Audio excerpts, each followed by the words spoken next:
but whoever gets the most votes here. Republicans do tend to vote later. They tend to vote in person.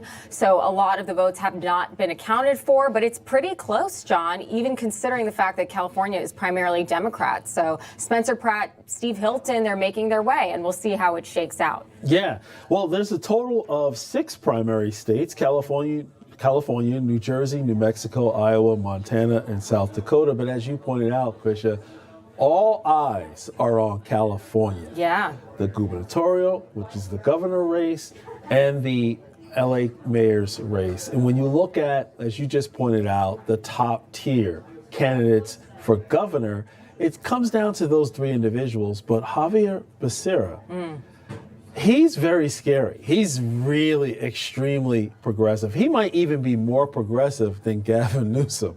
Oh my goodness. And, you know, but it does make the choice very clear for voters if it is Javier Becerra and Steve Hilton at the top of the ticket. Perhaps Republicans, if it turns out that way, might actually have a shot in November.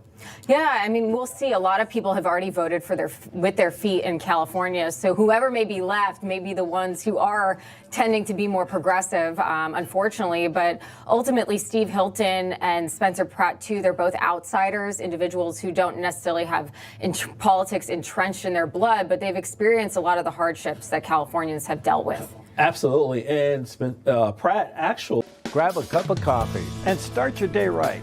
Join us for Mornings on the Dove.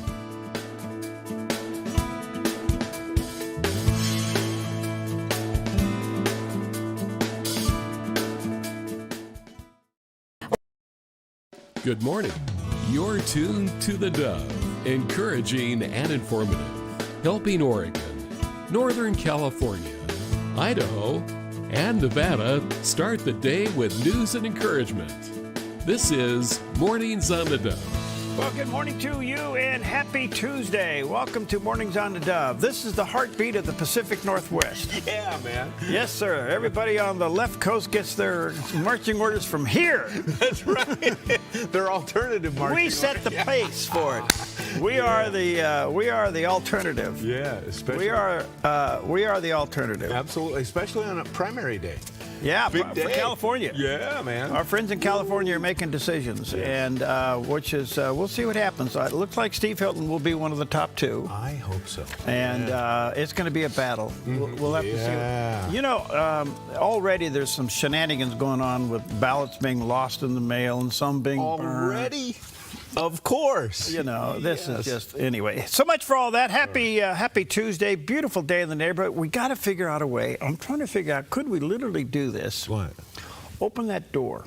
Oh, I think literally we can do. I think I know somebody who knows how to operate those controls. I'm checked out in that. I think you are. Well, we have about a 54-foot door there wide, and we could open that thing. But the only thing you're going to see is other hangars. But you would see the control tower. Oh, yeah. And you'd see the sunrise and all of that. And by the way, the planes are taking off backwards this morning. No. You always take off into the wind. Okay. Yeah. I'm just not ready for it because I see them going out this when I'm coming in. If there's wind, if there's no wind and nobody in the control tower, they kind of call their own shots. Really? Yeah, they're and we have that problem here. We don't have a full running control tower. Okay. We're lacking some more operators. By the way, if you are looking for a good career, go to the FAA because, man, they need all kinds of people. Really? All right. But anyway, so you can taxi out, you get your instructions, you call it in, and you get your flight plan, and you file your flight plan and all that, and you repeat it back, yada, yada, yada. And then they tell you to once you're airborne, contact them at this frequency. Is that special pilot's language, yada, yada, yada? Yeah, oh, yeah. Yeah. The stewardess bring you lunch when you say that. All right. I never had a stewardess on any of my flights. I bet you didn't. I didn't. Okay. Anyway, good morning to you. Happy Tuesday. Beautiful day in the neighborhood. What's going on? Well, the first one, I have to kind of qualify this because it kind of sounds wrong when I started off. This is for people who have trouble leaving work. This is for people who have trouble working only 40 hours during the week. You know, 40 hours? Gosh, that'd be like a half a day for me. This is a special day for you. By the way, did you grow 6 inches? Look at you. Yeah. Wait a minute. Yeah. No. I just Look at that picture. You grew. watch this. Okay, there you go. There you go. Okay. Come down. Oh, wait a minute. It went down a little too far. That's okay. Anyway. Oh, I feel like I'm going under. But anyway, this is, it's called National Leave the Office Early Day. And it's, that's why I tried to qualify it, because I don't want anybody to get any ideas, because people already, I think, try to, like, do this come anyway. to the Dove. The rules on that are written in stone here. Yes. What does it say?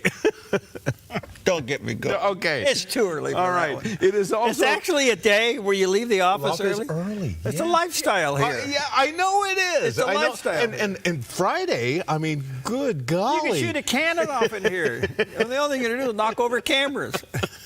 It is the truth. It's also National Bubba Day. Bubba. Yeah, whoever you call Bubba, it's their day. And a lot of times Wasn't that's, he president? That's like a brother. Yeah, that. You know what? It's funny, because anytime I hear the word Bubba, I think of Clinton. I mean, that was his nickname. So Bubba. it's Bubba Day, so celebrate. It's also International Volkswagen Bus Day, a.k.a. VW Bus Day. Was that the what they call the 17-window one? Well, you know, that's a good point. It was actually a 23-window one. It's 23 one window of the most rare and is a very collectible VW bus. Go for hundreds of thousands Yeah, of dollars. over $200,000 they've sold for. And of course, you know, the VW bus came around at a time it was perfect for the counterculture movement. Yeah. Because it had no power. It could seat up to 9 people, and, you Yeah. know, you get a bunch of hippies out pushing it up the hill. Well, Steve Johnson had one. Yeah. And he actually had one with a fringe around the inside. Oh, nice. All Yeah. right. Oh, that's And there was an old saying about that. Oh, yeah? Yeah, we won't say that on the air. But Okay. that was the ultimate hippie. It was the, yes. And Hayden Ashbury. Haight and Ashbury. And they yes. used to push him up the hill. Well, they had to. They didn't were have so enough power to go. underpowered. They had 25 horsepower, the first Yeah. one. 25. Wow. Anyway, all right. And then Like a lawnmower engine. Yeah, yes. You know what? That's funny, because my lawnmower engine is about 25 bucks. So is mine. That's amazing. I never even really Get thought a of zero that. turns and pull the VW Take it out bag. on the road and say, hey, pull up next to a VW bus. Hey, man, You wanna go? run it? Okay, one thing to eat. It is national, and it's a good one. National Rotisserie Chicken Day. And of course, when I think of rotisserie chicken, I think of Costco. Gosh. Chicken facts. You know that their rotisserie has been $4.99 since 2009? It hasn't changed despite inflation. And part of the reason why, now some people say it's lost leader. Costco says they don't do any lost leader. I don't know. But in 2023, they sold over 137 million chickens, up from 51 million in 2010.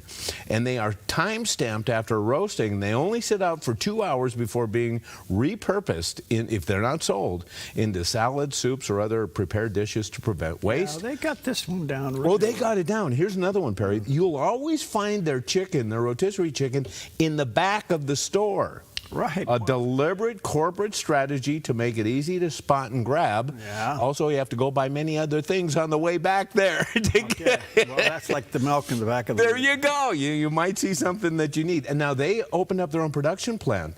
They have a production plant in Nebraska. It covers about 400 acres, including 400,000 square feet of processing facility. It has 500 chicken houses, each housing 42,000 birds. Okay, so I have one... Look, this whole thing is just marketing. Oh, this is on steroids. It is. Yeah. This is the best marketing thing, but I do have a complaint. What? Go back to the plastic containers. I hate those bags. Perry, when I'm finding this video here of this person pulling these rotisserie, half of the videos I was looking at was people complaining about the bag. Okay. Yeah, I'm not kidding. Really? Yes. So we're not alone on this? Yes. Oh, you have plenty of company. No, I on don't this know what one. the deal was on the bags. The bags Yeah. are not a good deal. No. Nope. Come on, you guys. Yeah, come on. Well, you know, obviously it was probably a cost, cutting thing, trying to keep the price at $4.99. I mean, can you imagine? I have Well, watched. they're making 8 cents a bird. Yeah, probably. You know what? It's interesting because their gross on it was only about $30 million for the year for all Costco's on their chickens. Really? Yeah, I mean, that's not much. There's not much margin in that. No. In fact, Costco's margins are only between 11 and 14% in the whole store. Well, that's volume. And you know who Yeah. else is low? Who? Amazon.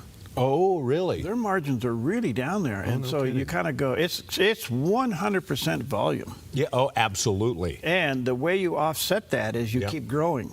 That's the business model. So you keep growing, and so. And you know, in the business world, they call that scale or a scale economy because they are on a scale that none of us can even imagine. Yeah. Yeah. Well, here's Pam's little rotisserie. A look at our forecast from Grange Co-op. Today in northern Oregon and southern Washington, sunny skies with temperatures climbing. Vancouver, Portland, and Wilsonville will be in the low 90s and near 89 in McMinnville, with a light and variable wind and lows in the 50s. Continuing sunny and warm as we move down the Willamette Valley with daytime highs near 90 in Salem and upper 80s, from Albany over to Corvallis and down through Eugene.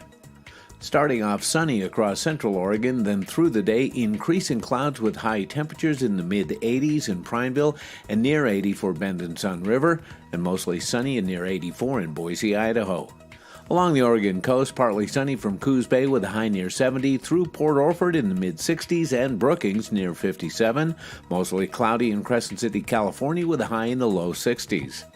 In southern Oregon, mostly sunny with increasing clouds in Grants Pass and Medford with highs in the low 90s. Mostly sunny in Ashland with a high near 86 and in Klamath Falls with a high in the low 80s. Into northern California, sunny with increasing clouds in upper 80s in Wairika, mid-90s down through Redding and Chico with a light south wind. Over in Fort Bragg, patchy fog, then sunny in upper 50s. In the Bay Area, mostly sunny skies in Santa Rosa and Napa with highs in the low 80s, and mostly sunny with a high in the upper 60s in San Francisco. In San Jose, sunny and mid-80s. Sunny with increasing clouds from Sacramento through Stockton with highs near 93. Sunny from Fresno down through Visalia, Tulare, and Bakersfield with daytime high temperatures in the mid-90s and lows tonight in the mid-60s.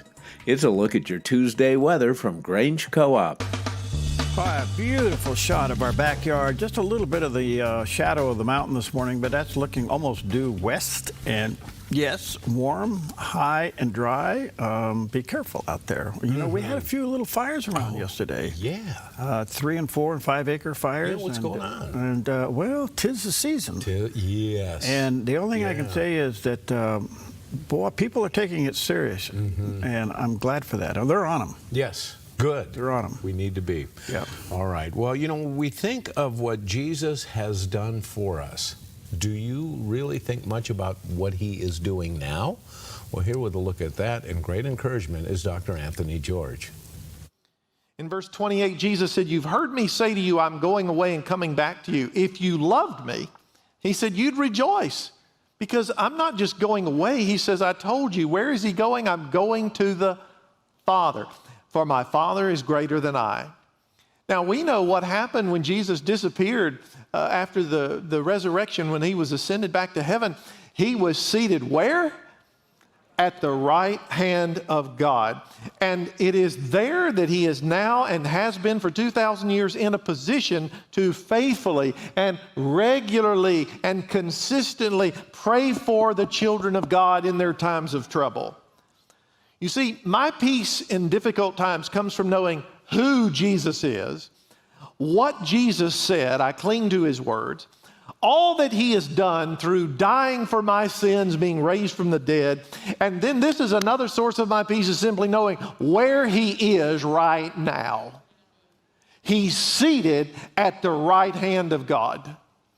And that means he can talk to the Father about you and about me. In Hebrews chapter 7, verse 25, it says this about Jesus: "Therefore, he is also able to save forever those who come to God through him, since," and I've underlined it on the screen, "he always lives to make intercession for them." And the them is us, the children of God. Hey, how y'all doing out there? Well, listen, I tell you what, he makes a great point there. All his points are great. I really like the guy. Yeah. And that is, we think, you know, we're thankful for what Jesus has done. Right. And that's really what we think of, you know. Yeah, but he's continuing. Yeah. So anyway, good stuff all the way around. All right, let's take a look at the top stories at 12 minutes past the hour. And things that, guess what? The deals aren't coming together, even though they say they are. Yeah. Report is that Iran halts the talks, and Iran is citing some disputes, and Israel strikes. Iran suspended the negotiations with the Trump administration yesterday amid the extending ceasefire and reopening of the Straits of Hormuz, citing intensified Israeli military operations in Lebanon. Listen to this, and disputes over the proposed terms of the deal. In other words, Iran is saying, "Have a nice day, get out of our life." Right. And they want they are upset with the blockade of the Straits.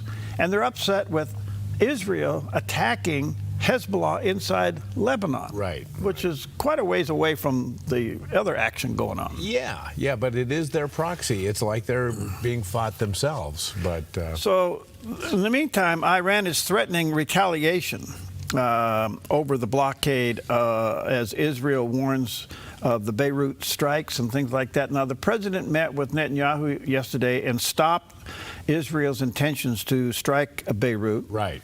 And slowed all that down. Yeah. But in the meantime, Iran is threatening to retaliate. Now, what is Iran? Who is calling the shots? I mean, the whole thing is a can of worms right now. It's the $64 question. Who is in control? Yeah. So anyway, they're still exchanging gunfire at the Straits and things like that. Israel was prepared to go in and take out Beirut, but that all got slowed back. I think that the president is thinking, this is just a wild guess, that Iran is slowly falling apart internally. Oh. Okay. And I think the president is thinking let's let them continue to fall apart, and then taking it will be easier. Okay. Yeah. Because if they're having civil unrest among themselves in the leadership of the regime, that's pretty bad. Yeah. We're not seeing any on the street reporting from Tehran or any place like that, are we? No. Yeah. Isn't that interesting? Yeah. Yes. Nothing coming out of this. Nothing coming out, right. So in the meantime, Hoover Institute senior fellow Victor Davis is analyzing the situation, and it says Iran is playing a very strange game. In other words, it's against the norm. Yeah. Now, this guy is pretty sharp. Oh, yes. So here's what he had to say.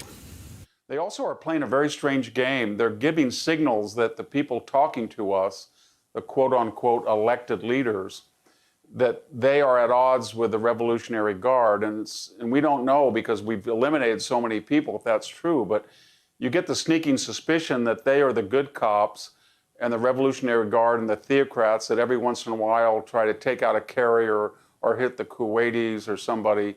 They're the bad cops, but they actually work in unison. And then the negotiators say to us, well, we can't control these people. We're sorry. We don't know what they're doing in the Gulf, laying mines and everything, but don't ruin the negotiations. And then that gives each of them credibility, I guess, against their competition for power. But at some point, we have to stop it.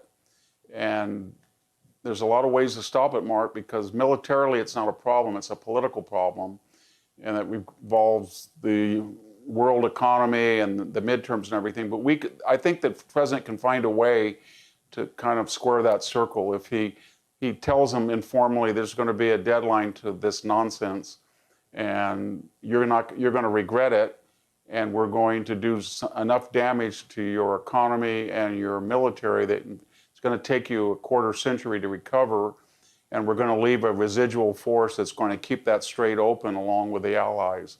And then I think he can say that to them, because we can't continue to do this, because they interpret survival with victory. I know that sounds Orwellian, but they do. Every day that they're still there, they say, see, we took on the superpower of civilizational history and we're still here, and they couldn't stop us. And they give no context that all of our restraint is self-imposed on us. It's humanitarian, it's political, but it's not military. And we don't have to use, great weapons. We can defeat them from the air, as we were doing. But we've lost about almost 2 months' time in these negotiations. And they interpret that as, and they look at magnanimity on our part as weakness to be exploited, Mark, not as magnanimity or kindness to be reciprocated. That's just the way they do. And you can't believe anything they say, because they don't believe it's a lie. They think it's a strategic advantage not to tell the truth. So it's difficult to negotiate with them. Well, Great points. well, look, Whoa. this guy is really on top of it. And so I think that enough has been said that you can't trust him. The Right. question becomes, when then do you stop the nonsense? Exactly. And he made a great point. In their eyes, survival is victory. Yeah. And they're just surviving. So they're victorious in their own mind. So, yeah, that's a tough mindset. And they're to go also against. victorious in their thinking because they've been able to extend the delayed negotiations as long as they have. And I think if a mistake has been made here, it's easy to armchair this, but we gave them the benefit of the doubt, thinking that maybe they're coming to their senses, and so Right. we'll give them a little time here and a little time there. Right. And they just will see that as weakness. Yeah. Yeah. So anyway, Wow. but the president called Israel off of Beirut strikes yesterday. We do know that the regime is falling apart. And I think that Victor Davis makes a very interesting statement there. You don't know who they're talking to. Right.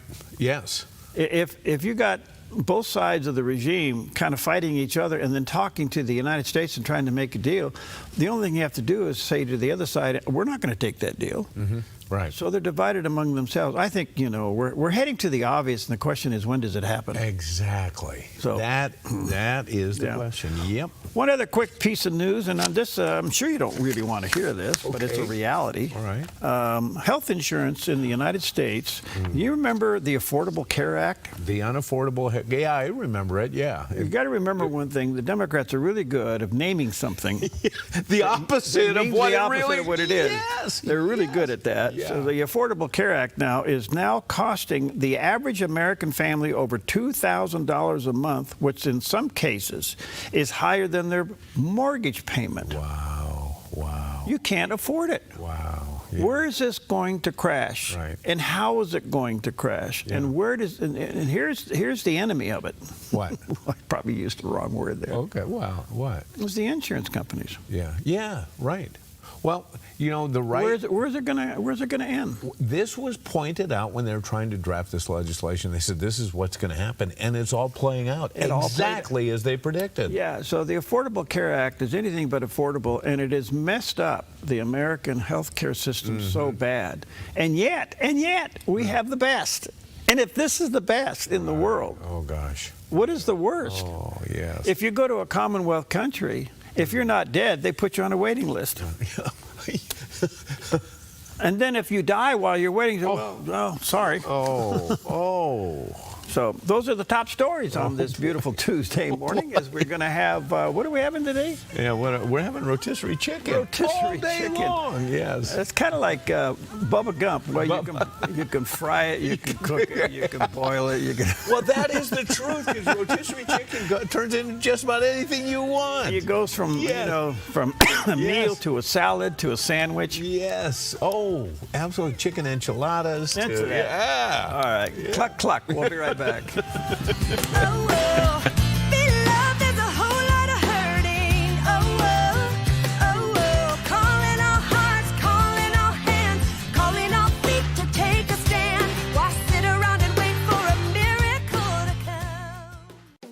Since 1934, Grange Co-op has been more than just a store. We've been a cornerstone of our community, owned by people like you. We proudly offer top-quality farm and ranch supplies, including our own Rogue feed, as well as workwear, Western apparel, garden essentials, and pet care products. By signing up as a Grange Rewards customer, you not only enjoy exclusive benefits like special offers and 1% back on most purchases, but you also become part of something bigger, a cooperative that you own and help shape. Join Grange Rewards today. At Sweet Tea Express, we've got you covered. Order at the counter and our friendly service staff will do the rest.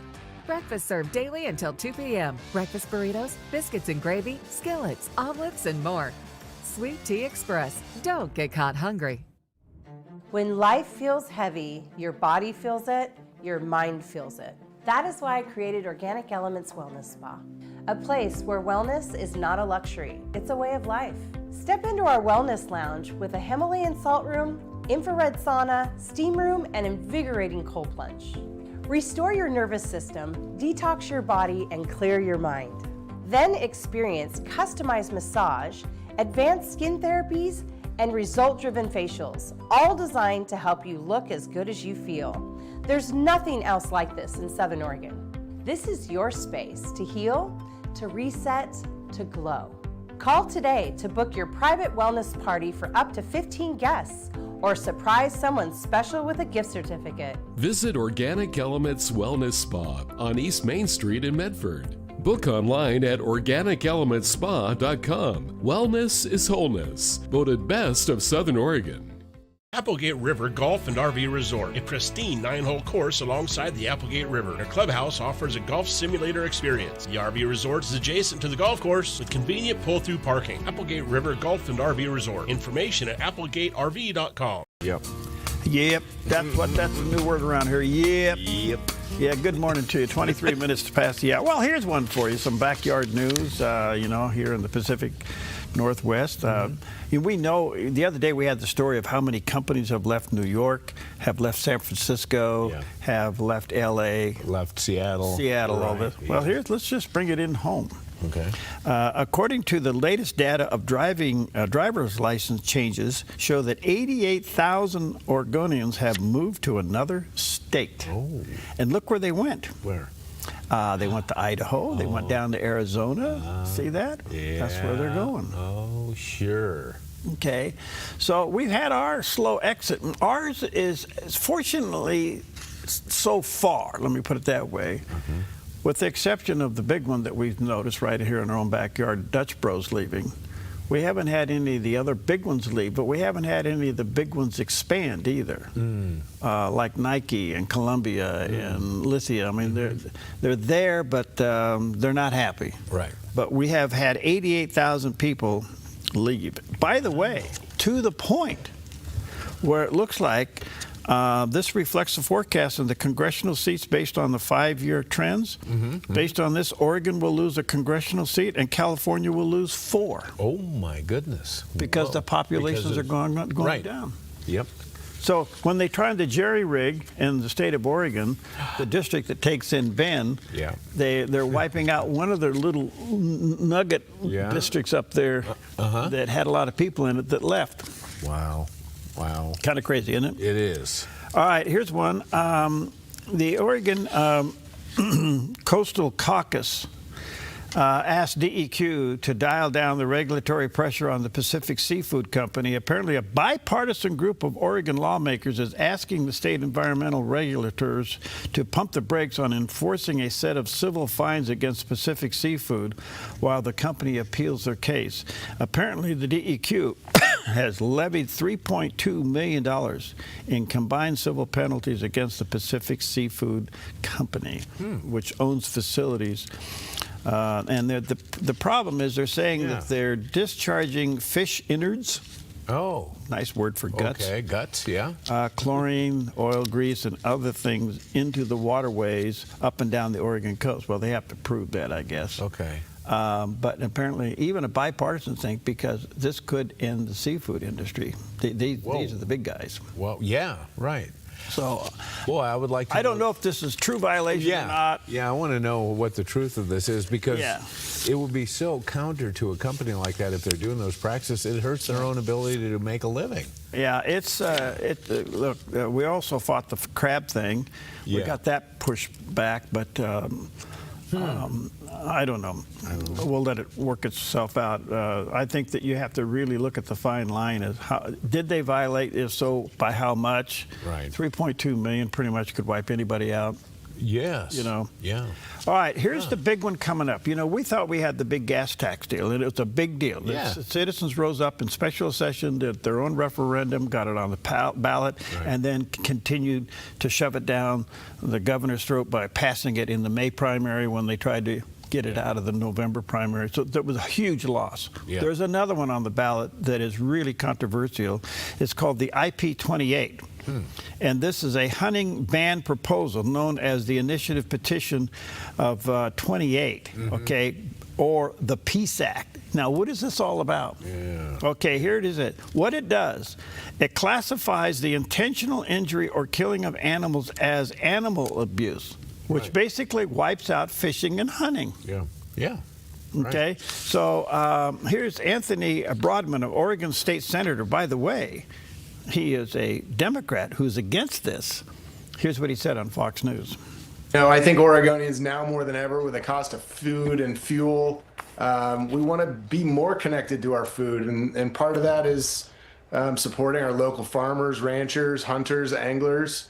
Hunters and anglers are part of why we have such incredible habitat and wildlife and wild places here in Oregon. So it's hard to say. I personally haven't met anybody who supports this. In fact, when people hear what the ballot initiative is actually going to do, they're pretty shocked. You know, people in Oregon have a long legacy. It's part of our heritage that, you know, we have great hunting and fishing. I'm co-chair of the Legislative Sportsmen's Caucus, and it's one of the issues that's bipartisan. There's a lot of levels of legal challenge. You know, I've heard from tribal leaders throughout our state. You know, we have treaty obligations. I certainly don't speak on behalf of tribes, but there's so many things wrong with limiting hunting and fishing, which at the end of the day, hunting and fishing licenses are one of the ways that we do some of the incredible habitat restoration work for game and non-game species here in Oregon. It drives our tourism. It's a great place to go fishing, a great place to go hunting. And, you know, at the end of the day, our ranchers, our FFA, our organizations like Central Oregon Locavore, people who are trying to strengthen that tie to our food. You know, I really hope that that's the direction that Oregon goes. Well, whoever put this together raised 117,173 valid signatures to get it across the threshold, to get it on the November ballot. Then the opposing group came out and raised 120,000 signatures to the Secretary of State to suppress the 117,000. Oh, wow. So this thing is just full of holes. By the way, if it was to pass, it could go into commercial growing of chickens. Okay, I was going to wonder. You know, I was going to ask. It could get about into feedlots. Right. I was going to say that's not that far of a stretch, is it? Because if you're killing animals for food, all animals would be included eventually. I just think this ought to be a little bit of a red flag warning. I think so. Of the thinking of the far, far left that's out there. Right, and it's interesting too. He said, "I don't know anybody who supports this. Do you? Have you heard anybody in person actually try to defend this?" No, but that is still not an indication not to take it seriously. Yeah, I think you're right. When you think something is so obvious, that's when it blows up in your face. Right. So, all right, let's take a look at the satellite image. Here's what's going on with the weather out there. According to the guy sitting next to me, it's beautiful.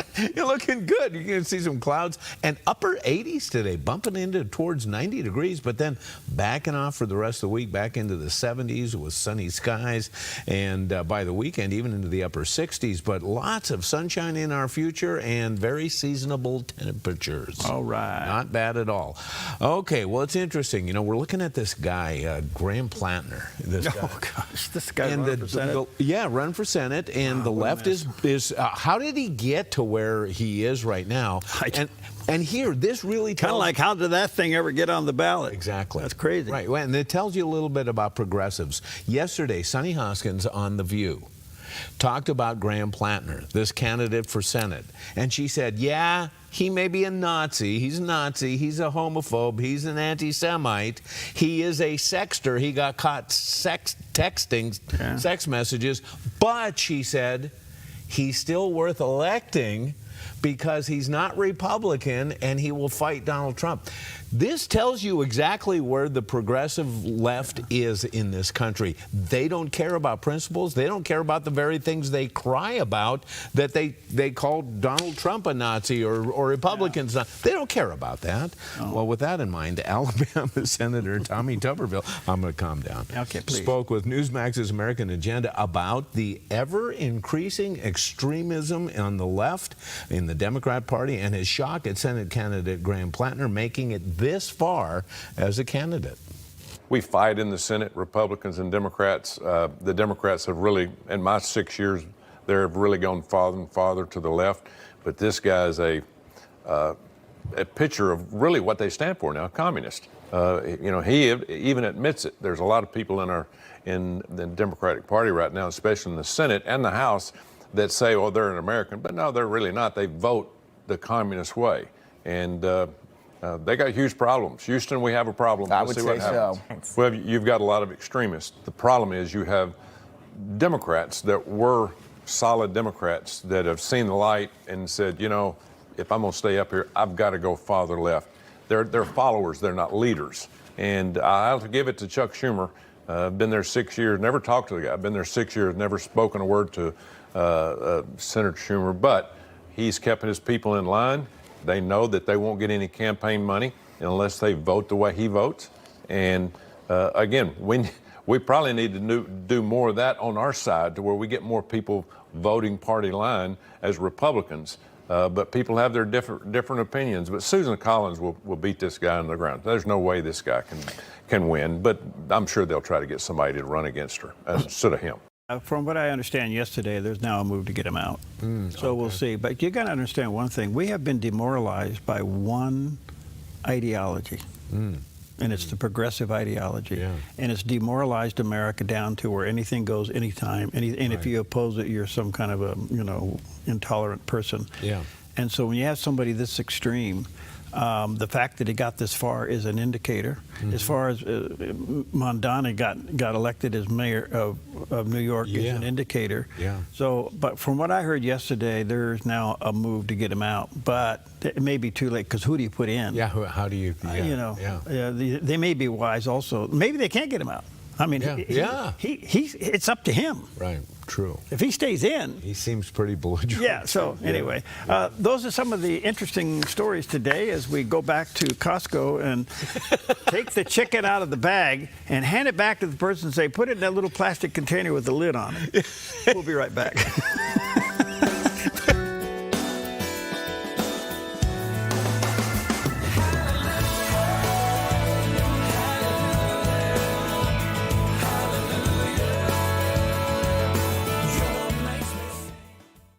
I'm Susanna, and I contracted KA Designs to do custom cabinets throughout my house.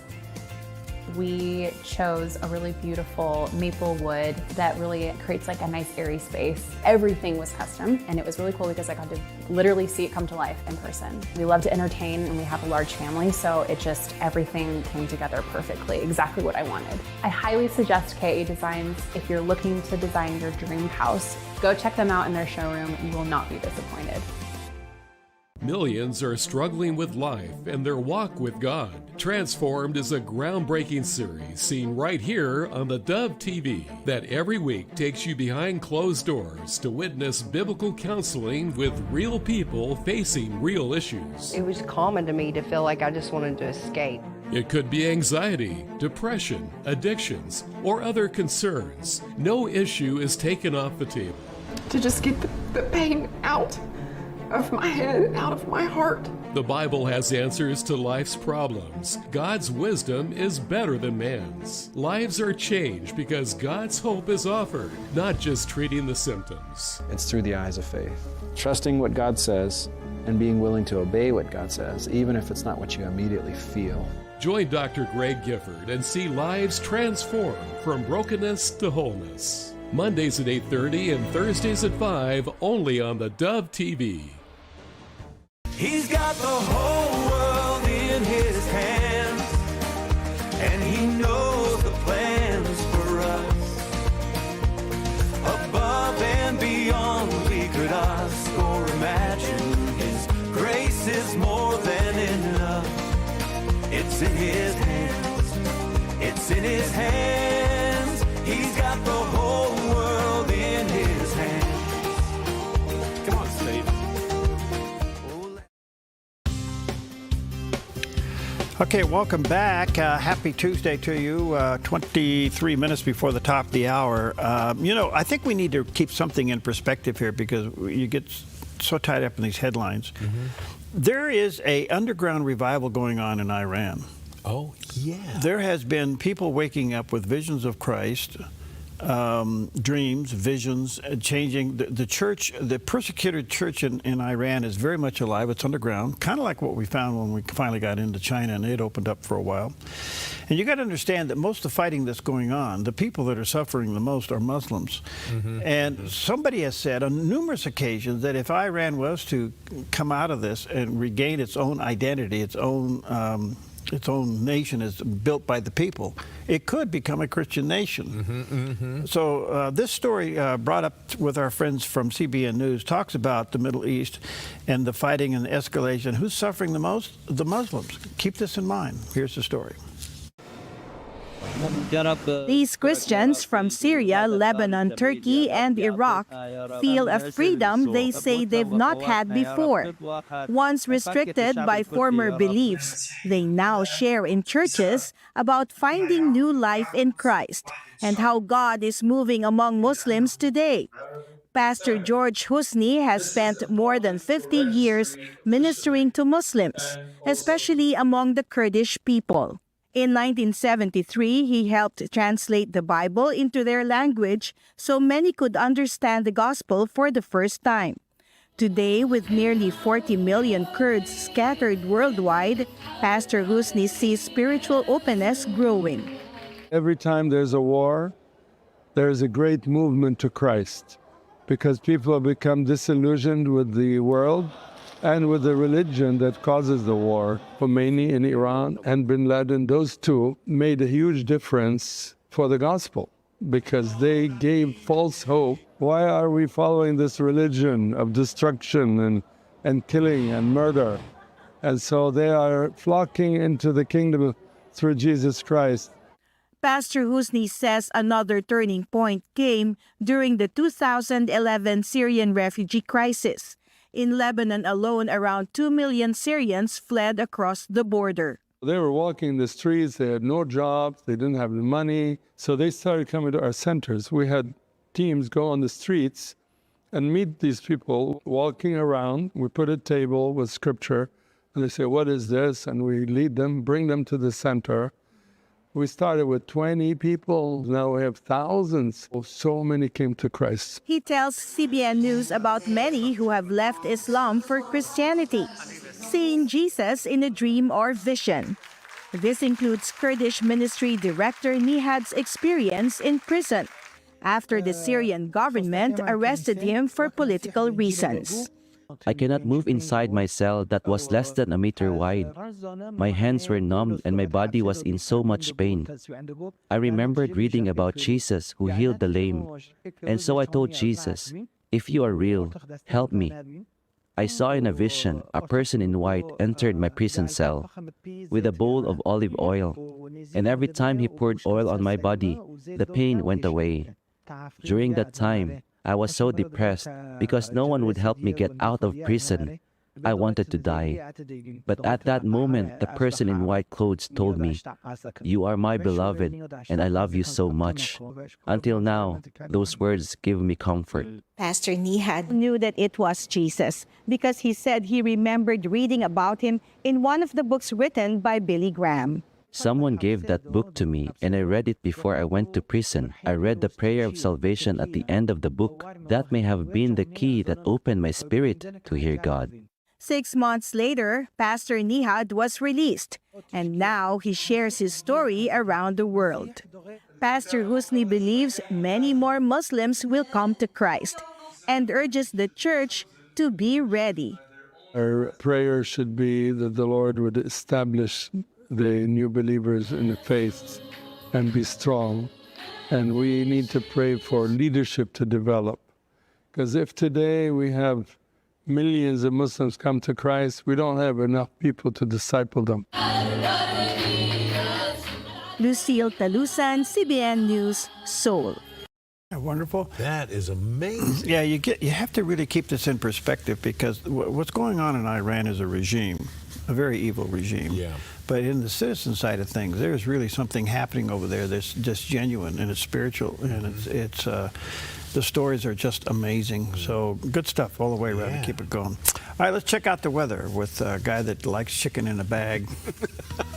A look at our forecast from Grange Co-op. Today in northern Oregon and southern Washington, sunny skies with temperatures climbing. Vancouver, Portland, and Wilsonville will be in the low 90s and near 89 in McMinnville, with a light and variable wind and lows in the 50s. Continuing sunny and warm as we move down the Willamette Valley with daytime highs near 90 in Salem and upper 80s, from Albany over to Corvallis and down through Eugene. Starting off sunny across central Oregon, then through the day, increasing clouds with high temperatures in the mid-80s in Prineville and near 80 for Bend and Sun River, and mostly sunny and near 84 in Boise, Idaho. Along the Oregon coast, partly sunny from Coos Bay with a high near 70, through Port Orford in the mid-60s and Brookings near 57, mostly cloudy in Crescent City, California with a high in the low 60s. In southern Oregon, mostly sunny with increasing clouds in Grants Pass and Medford with highs in the low 90s, mostly sunny in Ashland with a high near 86, and in Klamath Falls with a high in the low 80s. Into northern California, sunny with increasing clouds in upper 80s in Wairika, mid-90s down through Redding and Chico with a light south wind. Over in Fort Bragg, patchy fog, then sunny in upper 50s. In the Bay Area, mostly sunny skies in Santa Rosa and Napa with highs in the low 80s, and mostly sunny with a high in the upper 60s in San Francisco. In San Jose, sunny in mid-80s. Sunny with increasing clouds from Sacramento through Stockton with highs near 93. Sunny from Fresno down through Visalia, Tulare, and Bakersfield with daytime high temperatures in the mid-90s and lows tonight in the mid-60s. It's a look at your Tuesday weather from Grange Co-op. Yes. On this June 2nd, time for a look back all the way to 2004. You know, yesterday we talked a little bit about our favorite TV game shows. Yes. One of them we didn't really talk about, a show where they give you the answer and then you have to give them the question. And on this day, software engineer from Utah stepped behind the podium of Jeopardy! And he began one of the most remarkable winning streaks in television history. Ken Jennings won his first game on June 2nd, not knowing he would go on to win 74 consecutive matches and become a household name. At the time, Jeopardy! Had just changed its rules, allowing champions to keep returning instead of retiring after 5 victories. Jennings took full advantage, piling up win after win and eventually earning more than $2.5 million. And his run became such a phenomenon that some newspapers actually published Jeopardy! Results alongside sports scores, and viewers organized watch parties just to see if anyone could finally beat him. His streak ended in November of 2004, but he remains the winningest contestant in Jeopardy! History and has come full circle, serving as one of the show's hosts following the passing of legendary host Alex Trebek. Not bad for a guy who originally showed up not expecting to get past the first game. Good old Jeopardy! That's wonderful. Yeah, $2.5 million. He did pretty good. Yeah, it's still a fun thing to, you know, what's interesting to me is how fast that game goes. Yes. And I'm thinking, they have the answer and I'm still processing the first word. I'm trying to decipher the question, or the answer, I should say. You know, it's like, yes, it's too quick. That show reminds me of how old I am, so I don't watch it. I don't watch it anymore. I'm with you. All right, let's check in with Samaritan's Purse. They always have a great one, and they're talking about their work on the ground following even recent tornadoes. The lights started flickering in and out. We knew that the tornado was coming. We just didn't know it was going to hit us directly. And I looked out my bay window, and just as I did, part of my neighbor's roof it was big, went by the bay window, and I knew, oh, it's here. This is a tornado. This is the real thing. You can see that big skull by that tree up there, and got close to the hill up here. It is exactly the way they described it. It's like a freight train going through, and things were just being lifted. The fire pit was lifted, the roof was blowing off. I just grabbed my phone and started walking this way, and this window blew right out of the thing there. And it kept me right here, and I turned around, and by the time I got to the hallway here, this door blew shut, this door up, and it just, you couldn't see, just a blizzard. And I turned and I ran for the basement door, and as I opened up the sliding patio door, the glass just exploded. I just came out here, and somewhere along here, that piece of drywall came. Fortunately, it was hinged here yesterday. It didn't really hit me. Hit me like that. And I made it to the basement. By the time I got down to the basement, looked out the window, it was gone. Must have even 2 minutes, maybe 3. Looking outside, everything was just destroyed. I mean, trees all over, down all over. Samaritan's Purse is here on the ground in Lena, Illinois. Today we're out tarping roofs, cutting up trees and debris from the yards, and helping out with homeowners with their personal belongings.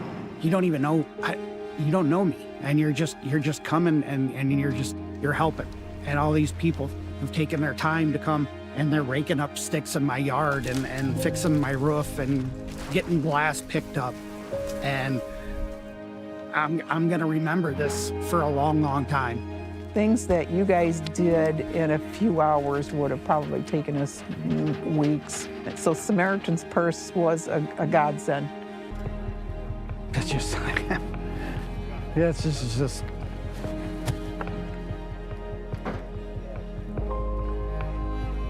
Yeah, wow. As far as Samaritan's Purse's goal is, yeah, there are physical needs, and obviously we're going to try to meet those physical needs, but that's really secondary to what our primary goal is, which is to be able to spread the gospel and just being able to show the love of Christ. My prayer for Lena, Illinois is that, that just Christ moves mightily here, and we know that, he's doing an amazing work here.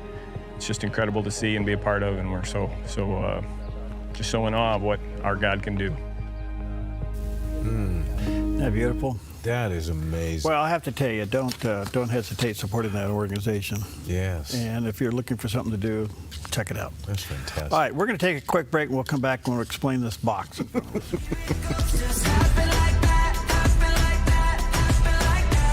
can see the stars align, but I know that it's more than timing. I don't hear it goes just happen like that, happen like that, happen like that. Jerry's Historical Archives. U.S. history. Great moments in time. Record breakers. Our music through the years. Historic leaders. Moments to remember. Go back in time. Back in the day. TV shows of the past. Nostalgia. It's a wonderful trip down memory lane with fun and interesting stories you might not know about. Relive the past and learn something new. Open up Jerry's Historical Archives. Weekdays only on Mornings on the Dove. Your sweet tooth just became a force for good. The Salvation Army's Taste Good, Do Good Challenge is on June 5th through the 30th. And local bakeries, restaurants, and shops are serving up exclusive treats you can only get during the challenge. Hit different spots, collect punches, and vote for the best bite in town. And every delicious stop helps support local kids and veterans right here in our community. Start your adventure at tastegooddogood.net. The Dove TV is pleased to announce we're now seen in the Sacramento, Stockton, Modesto area via a new full-power TV station, KEDS, seen on cable, satellite TV, and over the air.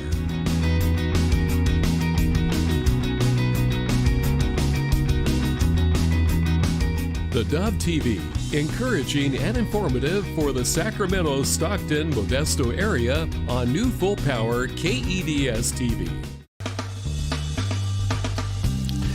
All right, welcome back. 9 minutes before the hour. And of course, today is a big day in California. It is the primary there, and the two top winners of all the people on the governor's side of the race will be the runoff in November, which is the weird thing in California. Jungle primary. Yeah. So we just came through Texas, and it was a huge win as John Cornyn, sitting senator, got ousted by the Attorney General there, Paxton, and Ken Paxton, so that's a big deal. And so Paxton now will go up against a young man who, it was a seminary student. His name is Tellerico. And so I asked Chris Salcedo. Chris is quite a guy. He's all over the place. He's been on Fox News. He's been on Newsmax and things like that. He's actually had a show there. We talked about Tellerico's theology, and here's what he had to say. There's a Catholic apologist by the name of Taylor, Marshall Taylor.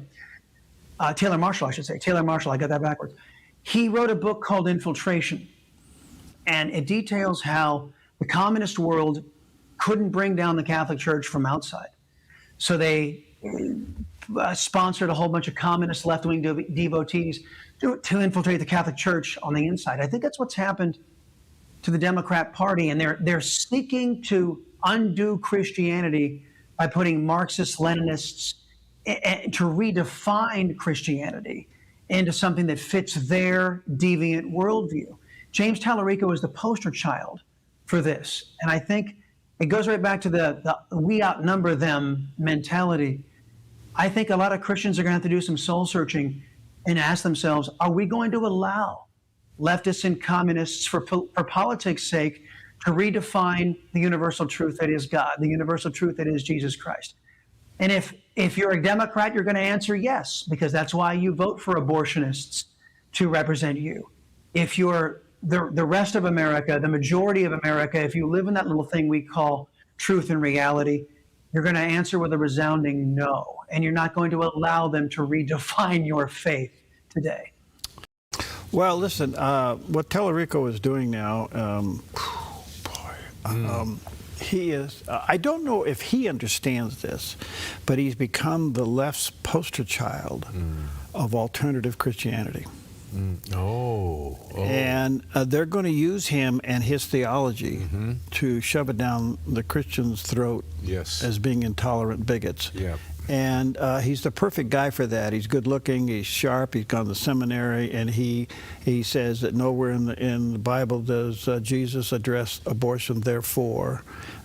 He quotes scriptures out of Ephesians that, there's neither male or female. He is a Greek or Jew. I mean, it's just twisted like you can't believe. He's a wolf in sheep's clothing. So he will be the left's poster boy, so to speak, to combat traditional Christianity. The Bible warns about people like him.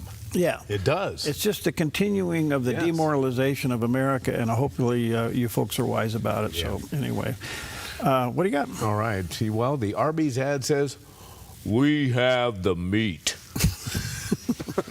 Does it come in a Tupperware package? But this Arby's restaurant has got a whole lot of heart. Check this out. A customer recently walked into an Arby's restaurant and noticed something unusual. A single table set apart from the others, looking more like fine dining than fast food. Curious, they asked about it, and veterans immediately knew the answer.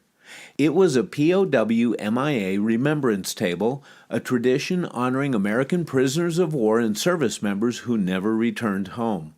Every item on the table tells part of the story. The white tablecloth represents the purity of their service. The red rose symbolizes sacrifice. A slice of lemon reminds us of their bitter fate. A pinch of salt represents the tears of families still waiting for answers. The candle stands for hope, and the empty chair is perhaps the most powerful symbol of all, a reminder that those heroes are not with us today. Many military ceremonies include these tables, but seeing one quietly displayed inside a neighborhood restaurant struck a chord with people online. It's a simple display that most customers might walk past without noticing. But for those who understand its meaning, it's a powerful reminder that America's missing service members are never forgotten. Beautiful. Absolutely beautiful. All right, we'll be right back.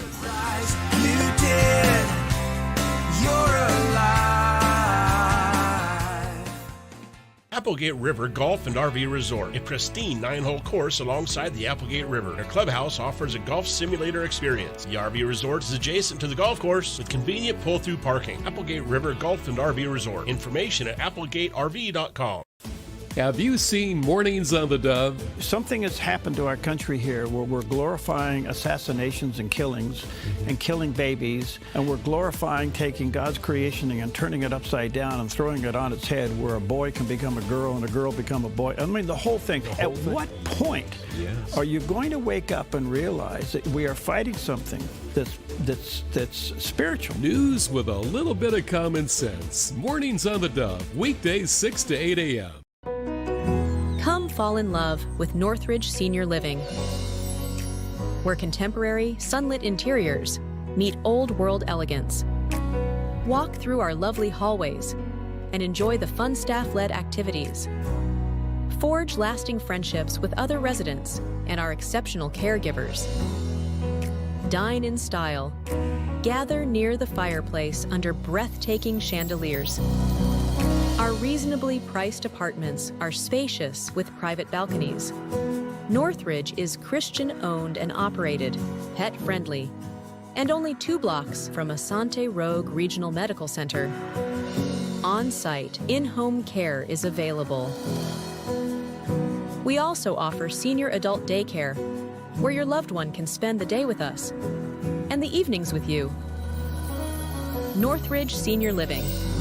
Your home. Over time, every wall tells a story, but sometimes those stories need a fresh start. At Chris Silva Painting, we specialize in transforming indoor spaces, whether it's your family home or your business workspace. With premium paints, flexible scheduling, and expert attention to detail, we make the process simple and stress-free so you can focus on what matters most, living and working in a space you love. From bold new colors to subtle tones of sophistication, let Chris Silva Painting bring your vision to life, one wall at a time. Chris and his crew are courteous. They're efficient, organized, timely, and clean. Chris Silva Painting also offers military discounts. At Chris Silva Painting, our mission statement is to bring Christ's heart and principles to our customers and our job sites. We do that with honesty, integrity, and hard work. We don't cut corners, we paint them. CCB number 176097. Chris Silva Painting, 541-890-3960. 541-890-3960. You're watching the Dove TV, encouraging and informative for San Rafael and the North Bay. Seen on KQSL 17 and these Dove TV affiliates. Good morning. You're tuned to the Dove, encouraging and informative, helping Oregon, Northern California, Idaho, and Nevada start the day with news and encouragement. This is Mornings on the Dove. Well, good morning to you and happy Tuesday. Welcome to Mornings on the Dove. This is the heartbeat of the Pacific Northwest. Nice. This is, everybody takes their lead from here. Yes. If you believe that, we have another bridge we want to talk to you about. Yeah, good morning. Anyway, good morning to you. Happy Tuesday. A lot going on in the news. There always is. Beautiful weather out there. Wow, fantastic. And we found something that was given to us. That box. Yes. And we'll explain that box in a few minutes. Yes, we will. Okay, so hi, what do you got for us? Well, first of all, it is National Leave the Office Early Day. And I don't want you to get the wrong impression. This really isn't about just regular folks. This is about people who have trouble leaving the office. You know, there's some people that, you know, they just keep working and they keep working, and we know a lot of folks that is are addicted not a to their disease work. around here. It is not. That's why I'm careful about presenting this here, because we don't need any encouragement, do we? No. It's, in fact, we're the poster child of leaving the office early and whenever. Oh, yes. That's a way to start it. So if you're working more than 40 hours, you can't get away from the office, today's the day for you. Okay. Yeah, but nobody here. Anyway, National Bubba Day. Bubba Day. Whoever you call Bubba, it's their day, and usually it's like brothers or whatever, but I can't get past Bill Clinton. Anytime I hear Bubba, I don't even know, how did Bubba get his nickname? Well, I think being from Arkansas. Be a good old boy? Yeah. Kind of that. Yeah. Well, yeah. So anyway, if you know a Bubba, celebrate. Okay. It is also International Volkswagen Bus Day, a.k.a. VW Bus Day. The 23 window one? Yeah. Yeah, that's a wonderful one, and it is very collectible. It's worth over $200,000. This for a bus that's got like 25 horsepower. Yeah. You got to get out and push it up a hill. Yeah, that's what they did at Haight-Ashbury. That's why this became a symbol of the counterculture, because you can fill it up with 9 hippies. You get to the hill, and you all get out. It's the only work they did. And then get a job, you hippie. Yeah. Anyway, it's also, finally, one thing to eat, and this brings this into place. It is National Rotisserie Chicken Day. Yeah. And, of course, we think of Costco rotisserie chickens, a chicken that has been $4.99 in Costco since 2009. And in 2023, they sold over 137 million chickens, which is up from 51 million in 2010. And did you know that when they bring those chickens out from the, from the rotisserie, they sit out for only 2 hours max before they're repurposed, because they're time-stamped, and then they repurpose them into salad soups or other prepared dishes to prevent waste. And you'll always find the rotisserie chicken in the back of the Costco store. Yeah. A deliberate corporate strategy to make it easy to spot and grab, and also to pass by many other things on the way back there that you might need. Oh, well, it just jumped into your cart. Right. All of a sudden you see that and go, oh, wait a minute. How'd they get in there? Yeah. And then, in fact, Costco, one of the ways they've kept their costs down on this, a lot of people think it's a lost leader, but they have developed their own production plant in Nebraska. It is huge, over 400 acres, a processing facility that's over 400,000 square feet. They have 500 chicken houses, and in each one of them, they have 42,000 chickens. Wow. Anyway, so they have a capacity to process 2 million birds every week. Wow. Every week. Well, listen. And brings us to this. My biggest complaint, I love everything about Costco. Yeah. It's kind of like the new City Square. It's where you go to meet people. Yep. But somebody stopped me the other day and they said, "Where's Perry?" Yeah. I'm not kidding. And they totally said, "You tell him I asked." Okay. Okay, sorry. That's because the same guy that asked me where you are. Okay. Well, anyway, I love Costco. Yeah, me too. Okay, but I don't like when they went to the bag. They put the chicken in the bag. Yeah. And it's messy. It's hard to deal with. I like the other one where you could slice it and leave it there, put it back in the refrigerator and take it back out. Yeah, put the lid back on. It was just convenient. No, the bag thing is, and I understand their comments on the bag thing is going down. So I was really complaining about the bag thing, okay? Okay. And so a good friend of ours, Janet Watson, brings me this. This is awesome. I haven't seen this. So this is the Tupperware answer. That when you buy the Costco chicken, you take it home and you take it out of that crazy bag and you put it in this, which is your own little Tupperware container for the Costco chicken. And listen to this. This is fabulous. Store, brine, or marinate poultry, meats, and more with ease. I didn't think of this as a brining container. Well, there you go. This is awesome. Okay. Oh. Now, the only bad thing about that is what? It's Tupperware. Why? Why is that bad? I have this thing with Tupperware. I hate it. Why? Have you ever tried to stack it in a drawer? Oh. It's impossible. Have you ever tried to dry it? It doesn't dry. Okay, so I'm at a home show. Oh, no way. And there's a guy selling Tupperware. I walked up there and I said, God bless you for trying to sell something that is just absolutely the worst invented thing in the world. Oh, he said, "Oh, my encourager is here." And I said, "See all those rims? Yeah, water does not get out of there." That is true. And I said, "Have you ever tried to stack this in a drawer? You open it up and it just falls out." Okay, and you have a Tupperware for everything known to mankind. Yes. Now we have it for the Costco chicken. Yes. Okay. Oh, So that's my little love-hate affair, love affair with Tupperware. Gosh. Yes. Now there's other products that are like Tupperware that do the same thing. Okay. Yeah. Now, I'm having fun with this. This is all a joke, but now. Tupperware, thank you, Janet. She's the one that. Now, Janet and I go way back, clear back to Sacramento days. Wasn't Tupperware originally an in-home party sale kind of thing? Yes. Yes, you had the Tupperware parties. Yes. And they came home with things that they absolutely did not need. And you stacked it in your drawer and you open it up and it just all fell out. God. And this home party thing to buy retail items is a very I think it's a very effective means of sale. Obviously, they sold a lot of Tupperware, and they do that with clothing now, too. Oh, yeah, You know, they got clothing, this thing called jewelry. cabbie. Yeah, jewelry. Yeah. This cabbie thing now. Oh, gosh. Yeah, I have... Be careful. Be careful. Be careful. Pam goes to these cabbie parties. Oh, gosh. And then and she goes with her sister, and it's at her sister's house. And then she buys these cabbie things, and then her sister has her husband deliver it here. I noticed that. I signed for it. Yeah. And we get all these cabbie things, and us two husbands, we're the delivery boys. I know. That's what we do. Well, anyway. Oh, my gosh. Apparently, Tupperware makes the ideal little container so that if you don't like the bags that your rotisserie chicken comes in, rotisserie Costco. Yeah. Yes. Which I don't like the bag. Yeah. You can take it out and put it in this. Yeah. And then, you know, keep it for quite a while. Great idea. So thank you, Jeff. So, I love it. Anyway. I want it. You do? Yeah, I do. I'll talk to you later. Okay. All right, there you go. Those are some of the top stories for the day. Here's a guy that likes Tupperware. Yeah. A look at our forecast from Grange Co-op. Today in northern Oregon and southern Washington, sunny skies with temperatures climbing.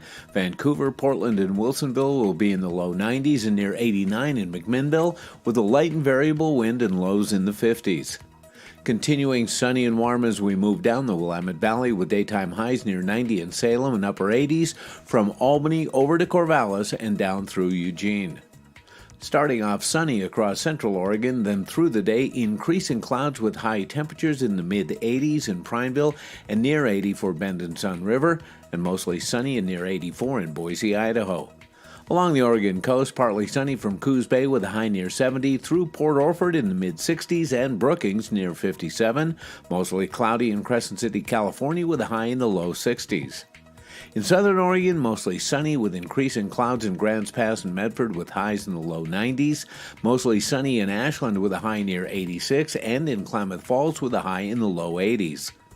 Into northern California, sunny with increasing clouds in upper 80s in Wairika, mid-90s down through Redding and Chico with a light south wind. Over in Fort Bragg, patchy fog, then sunny in upper 50s. In the Bay Area, mostly sunny skies in Santa Rosa and Napa with highs in the low 80s, and mostly sunny with a high in the upper 60s in San Francisco. In San Jose, sunny in mid-80s. Sunny with increasing clouds from Sacramento through Stockton with highs near 93. Sunny from Fresno down through Visalia, Tulare, and Bakersfield with daytime high temperatures in the mid-90s and lows tonight in the mid-60s. It's a look at your Tuesday weather from Grange Co-op. Beautiful shot of the valley this morning, almost looking directly west. Still a little bit of the shadow of the mountain down there in the lower parts, but warm and dry. Be careful. Well, Dr. Anthony George is here, and he wants something for you, a very special kind of peace. Here he is with great encouragement. What's peace worth to you? What's peace worth to you? What are you willing to do to get it? And what are you willing to change to keep it once you get it?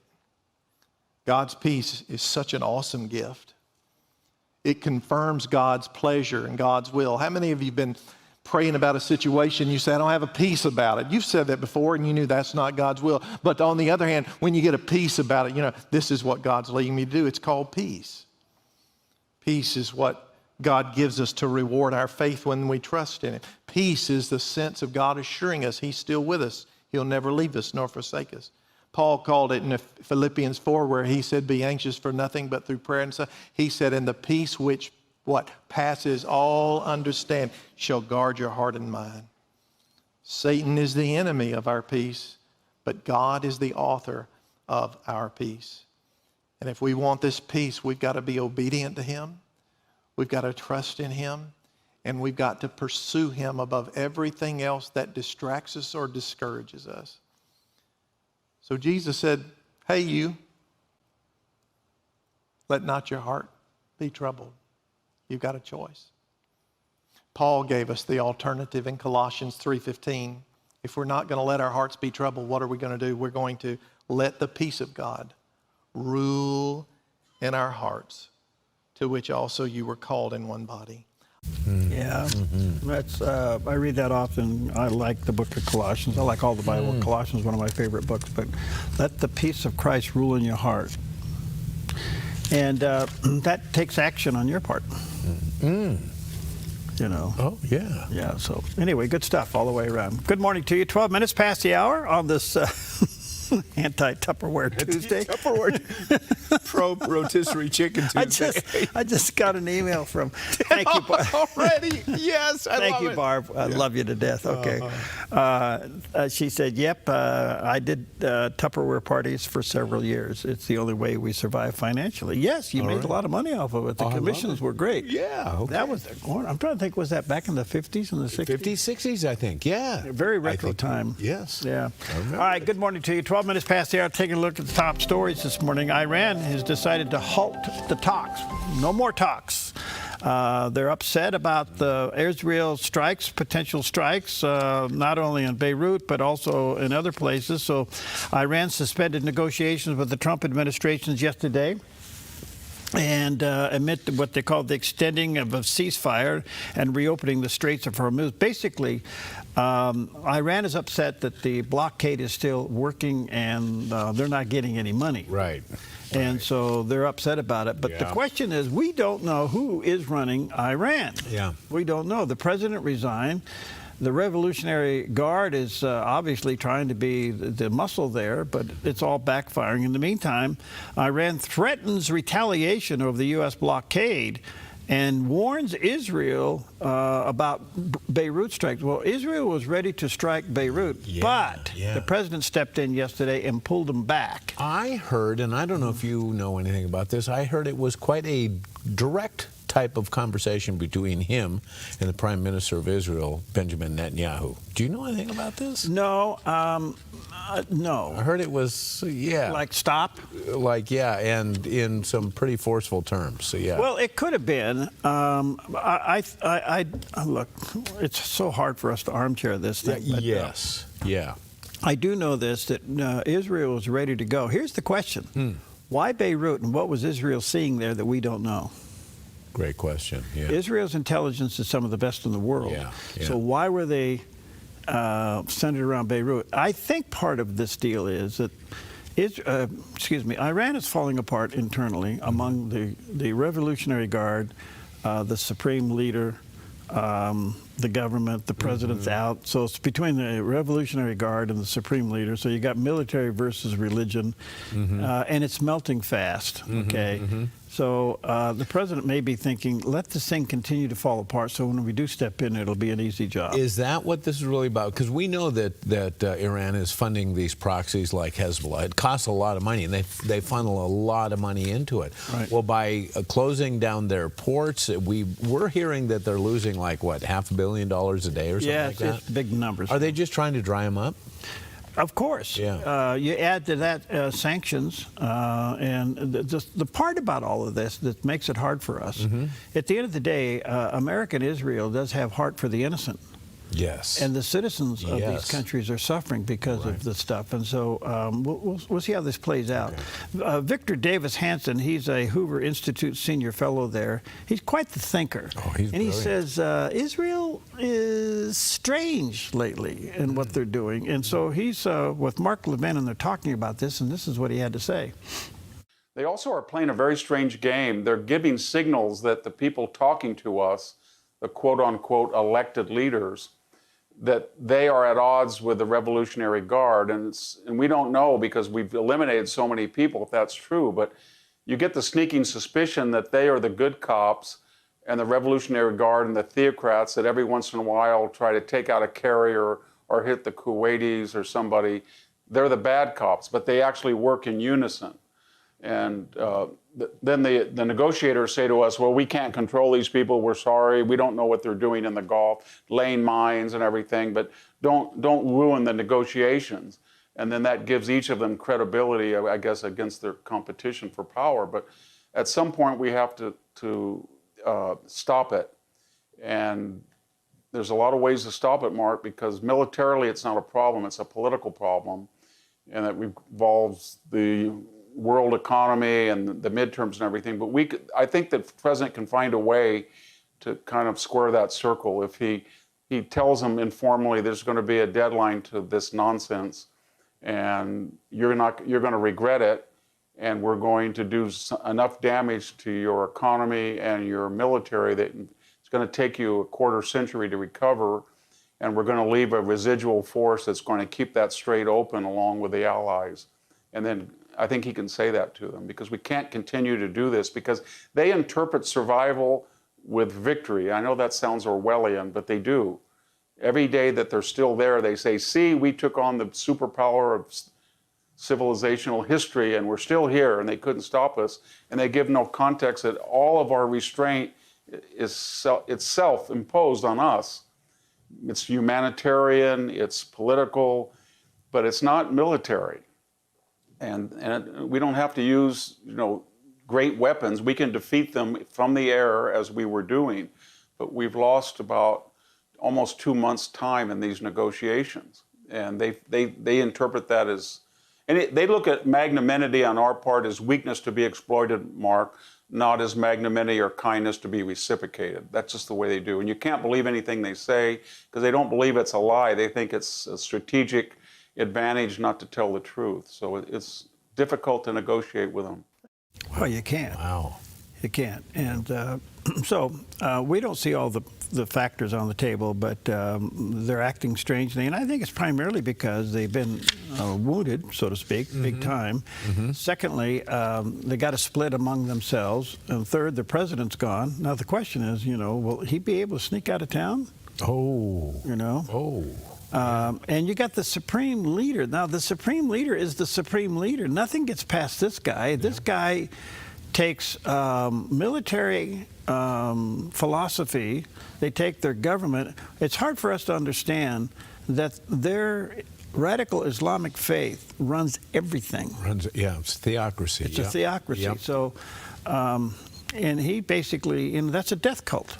Yeah. So we'll see what happens. But apparently the president has a bigger picture here, and we'll see. But if there has been a mistake, that, from my perspective, is that while we were trying being nice, they interpreted that as victory, and they're winning the longer they go. And the longer they go, it's going to bump up against midterms. It's going to bump up against the 4th of July 250 celebration. Yeah. And it's bumping up to the fact that we are sick and tired of high gas prices. Yes. You put all that together, and we're wearing thin on this thing. Really thin. Yeah. One of the little news, some reports came out yesterday that the insurance cost in America now is more than the average mortgage. Yes, and this is all because of the Affordable Care Act. The ACA, well, the Affordable Care Act, Obamacare, basically has skyrocketed the cost of health care in this country at a level. And then you add to that what happened in COVID. This thing has ballooned into a mess, and the average American family is now paying around $2,200 a month for health care, which is far above their mortgage payment. Okay, you add to this all of the controversy that surrounds insurance, and you just want to go have a root canal because it's less pain. Right, yes. You know? I don't get it. And, they've been talking about insurance reform, but we don't get any. No. Yeah. So there's a lot going on here, and you take the Affordable Care Act, which was a big lie. It was a big lie, and you mentioned it before. They're really great at naming bills and movements of theirs the opposite of what it actually does. Well, it's now proof is in the pudding, so the question is, what are we going to do about it? The president's trying to bring down, prescription drug costs, which that is slowly happening. Yeah. Trump RX or something? Trump RX, yeah. Something easy to remember, Gosh. I don't know why I had to put his name on it. By the way, they're renovating the Kennedy Center. Yeah, I heard see him taking his name down? I heard they had to take the name down. I'm watching this, and don't you know those workmen over there were just smiling? Were they? John F. Kennedy. Yes. Center for Arts. Below it, in gold, in gold, no doubt, was Donald J. Trump. And they're taking those letters down. Gosh, I hope they leave them down. Oh, yeah. Don't write me a letter. I don't need that. Anyway, all right, we're going to take a rotisserie chicken break. There we'll be right back. To God be the glory, great things he had done. so loved he the world, he gave us his. Since 1934, Grange Co-op has been more than just a store. We've been a cornerstone of our community, owned by people like you. We proudly offer top-quality farm and ranch supplies, including our own Rogue feed, as well as workwear, Western apparel, garden essentials, and pet care products. By signing up as a Grange Rewards customer, you not only enjoy exclusive benefits like special offers and 1% back on most purchases, but you also become part of something bigger, a cooperative that you own and help shape. Join Grange Rewards today. The Lennox iComfort S30 thermostat can sense changes in your environment. It even knows when you come and go. So now your home's most important system is also the smartest. Metal Masters can give you the smartest home comfort system available. It knows when you're away and adjusts when allergens and humidity get uncomfortable. Trust Metal Masters to provide perfect air for your family. Lennox. Air is life. Make it perfect.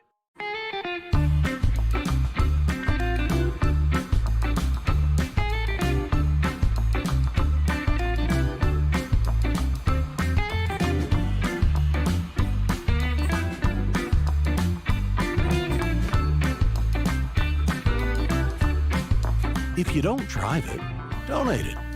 By supporting us, you'll get even more mileage out of it.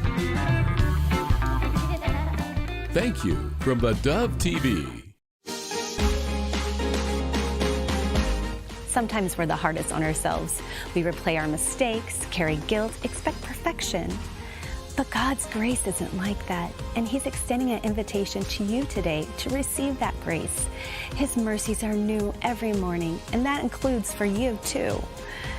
So, get rid of that inner critic and just feel God's grace. He's renewing your love and letting you shine through it. Welcome back. Happy Tuesday. Beautiful day in the neighborhood, and a lot going on out there. Some backyard news. The other day we had the story about how many corporations are leaving blue cities and blue states. Yeah. And perhaps the biggest loser is the San Francisco Bay Area. Then you go down to L.A., of course, New York. But Oregon, according to the latest data from the Department of Motor Vehicles, 88,000 Oregonians have left the state. And they went to Idaho, Utah, and Arizona primarily is where they moved to. So the ones leaving corporate America seems to be going to Texas and Florida. Yeah. So the big move is on. Yeah. And there it goes. And so I don't know what you do with this, but it's an indicator. Now, in our own backyard, I hope we don't lose any corporations. I've been very concerned about that. But I've also noticed that even though the big ones haven't left, they haven't expanded. They're opening sub areas in other states. Yeah. So, a little backyard news. Let's see, what was my other story here? Oh, the Oregon Coastal Caucus has asked DEQ to dial down its regulatory pressure on the Pacific Seafood Company, which is the biggest one in the Pacific Northwest. Apparently, they've had $3.2 million fines levied against them for allegedly discharging fish innards, chlorine, and other things into the waterways up and down the Oregon coast. I would imagine this is still under investigation. I don't know how you monitor this, but people are saying, a bipartisan group, by the way, are saying knock it off, pull it back. I think we need to take a long look. This industry was front and center during the crab problem just a little while ago, and that got solved. It wasn't easy, but got solved. But this fishing off of the Oregon coast is a big deal. Yeah. And you get out in international waters where you got other boats out there from other countries. Right. That just taking it right out from underneath us. Dragging nets that are miles long. Yeah. Yes. So anyway, we'll see where that story goes, but apparently it's an investigation. And we thought the gas tax bill was a big deal, and it is. It went down in flames, and it should, because it was a bad deal all the way around, and the citizens spoke up, and hopefully that carries over into the election. But there's another bill out there. It's called the Petition 28, IP, Initiative Petition 28. or known as the Peace Act. That ought to give you a little bit of a hint. What is it? What does this bill do? It classifies the intentional injury or killing of animals as animal abuse, basically eliminating hunting and fishing. Yeah, exactly. So the people who put this on the ballot raised 117,173 signatures to get it on the ballot in November. But there was a counter-signature move. Now, you don't hear this very often. Why? A counter-signature move, 120,000 signatures was presented to the Secretary of State to suppress the 117,000. This is the most hated bill ever. Yes. But, I mean, it basically says this is cruelty to animals. Yeah. Hunting and fishing, or even commercial raising of chickens and beef and other things. I haven't even heard a Democrat try and support this and try to defend it. No. In fact, we even have a sitting state senator, went on Fox News, and he talked about that. His name is Anthony Boardman, went on Fox News, and here's what he had to say. You know, I think Oregonians now more than ever, with the cost of food and fuel, we want to be more connected to our food, and part of that is supporting our local farmers, ranchers, hunters, anglers. Hunters and anglers are part of why we have such incredible habitat and wildlife and wild places here in Oregon. So it's hard to say. I personally haven't met anybody who supports this. In fact, when people hear what the ballot initiative is actually going to do, they're pretty shocked. You know, people in Oregon have a long legacy. It's part of our heritage that, you know, we have great hunting and fishing. I'm co-chair of the Legislative Sportsmen's Caucus, and it's one of the issues that's bipartisan. There's a lot of levels of legal challenge. You know, I've heard from tribal leaders throughout our state. You know, we have treaty obligations. I certainly don't speak on behalf of tribes, but there's so many things wrong with limiting hunting and fishing, which at the end of the day, hunting and fishing licenses are one of the ways that we do some of the incredible habitat restoration work for game and non-game species here in Oregon. It drives our tourism. It's a great place to go fishing, a great place to go hunting. And, you know, at the end of the day, our ranchers, our FFA, our organizations like Central Oregon Locavore, people who are trying to strengthen that tie to our food. You know, I really hope that that's the direction that Oregon goes. Well, hopefully we'll keep you posted on it, but it's going to be on the ballot. We need to vote this one down. It's crazy. And we've got to keep our ranchers ranching and our fishing. Yeah, and I would assume that this is coming from the extreme left of the Democrat Party. Yeah. I would like to sit those folks down who want to pass this bill and I'd say, please tell me your views and your opinions about protecting the life of the unborn. There you go. Yeah. Well, I tell you what, let's just not let them buy chicken or beef or fish.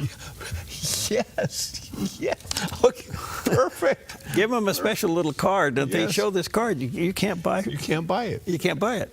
Yeah. Enough said. Yeah, I think you got it. All right. We're going to sell them Tupperware or something. Oh, gosh. Let's take a look. Let's take a look at Wall Street. Thank you, Preston. You're the man.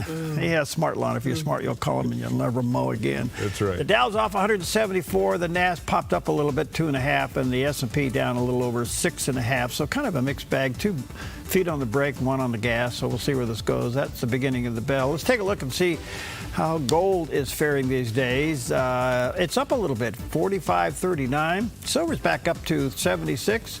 And crude oil down but up, $86.61. That's a whole lot better than 114 bucks, I'll tell you that. So it looks like Tupperware futures are going down. Tupperware futures. Is it an animal? Maybe that's the problem. You ever had a Tupperware jacket? No, not yet. Okay. Okay, well, let me ask you this. Is a Senate candidate's issues anybody's business? Yes. Yes, I think so too. Well, of course, this is kind of predictive here as Alabama Senator Tommy Tuberville reacts to Mayor Mamdani's remarks that Senate candidate Plattner's issues aren't anyone's business and discusses the necessity of funding DHS on Newsmax's America Agenda. If you don't want to get in politics, don't go in with a weak heart, because they come after you. They'll find out everything that you've done and want to do. They call it vetting, and they go through your entire life. I don't know what this guy was thinking, but again, at the end of the day, the Democrats, they live in another world. They don't care anything about this. And you just heard Mandami say it's none of anybody's business what this guy does. I think it is people's business. Yeah, it is people's business, because he's going to be one of the leaders, 100 leaders of the United States Senate. But again, he's not going to win, but it just goes to show you where we're at in this country. The Democrats have absolutely lost their mind when it comes to, men and women's sports. Men can have babies, open borders. It's unbelievable. First of all, we have to fund DHS. These poor people, the Democrats have held them hostage. A lot of them are working and not getting paid. We're trying to find money some places to pay them. Would you ever believe that anybody that was in leadership in this country would vote against law enforcement? That's exactly what they've done. We've got to get that done. We have to get the Clarity Act done. We've got to do something with digital currency. We can't just keep saying it's going to take care of itself. We've got to get something done there.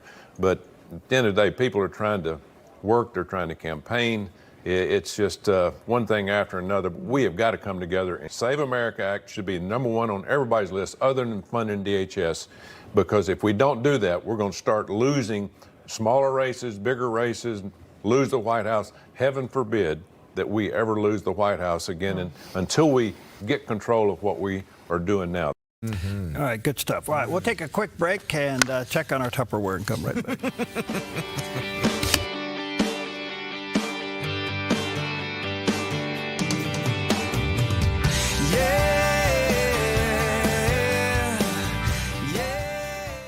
Your yard is where life happens, but it can be muddy and hard to maintain. Enjoy a maintenance-free artificial turf lawn all year round with Smart Lawn LLC. No mowing, no fertilizing, no watering.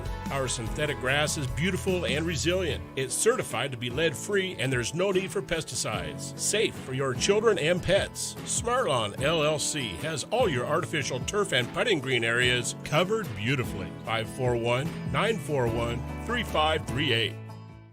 Your sweet tooth just became a force for good. The Salvation Army's Taste Good, Do Good Challenge is on June 5th through the 30th. And local bakeries, restaurants, and shops are serving up exclusive treats you can only get during the challenge. Hit different spots, collect punches, and vote for the best bite in town.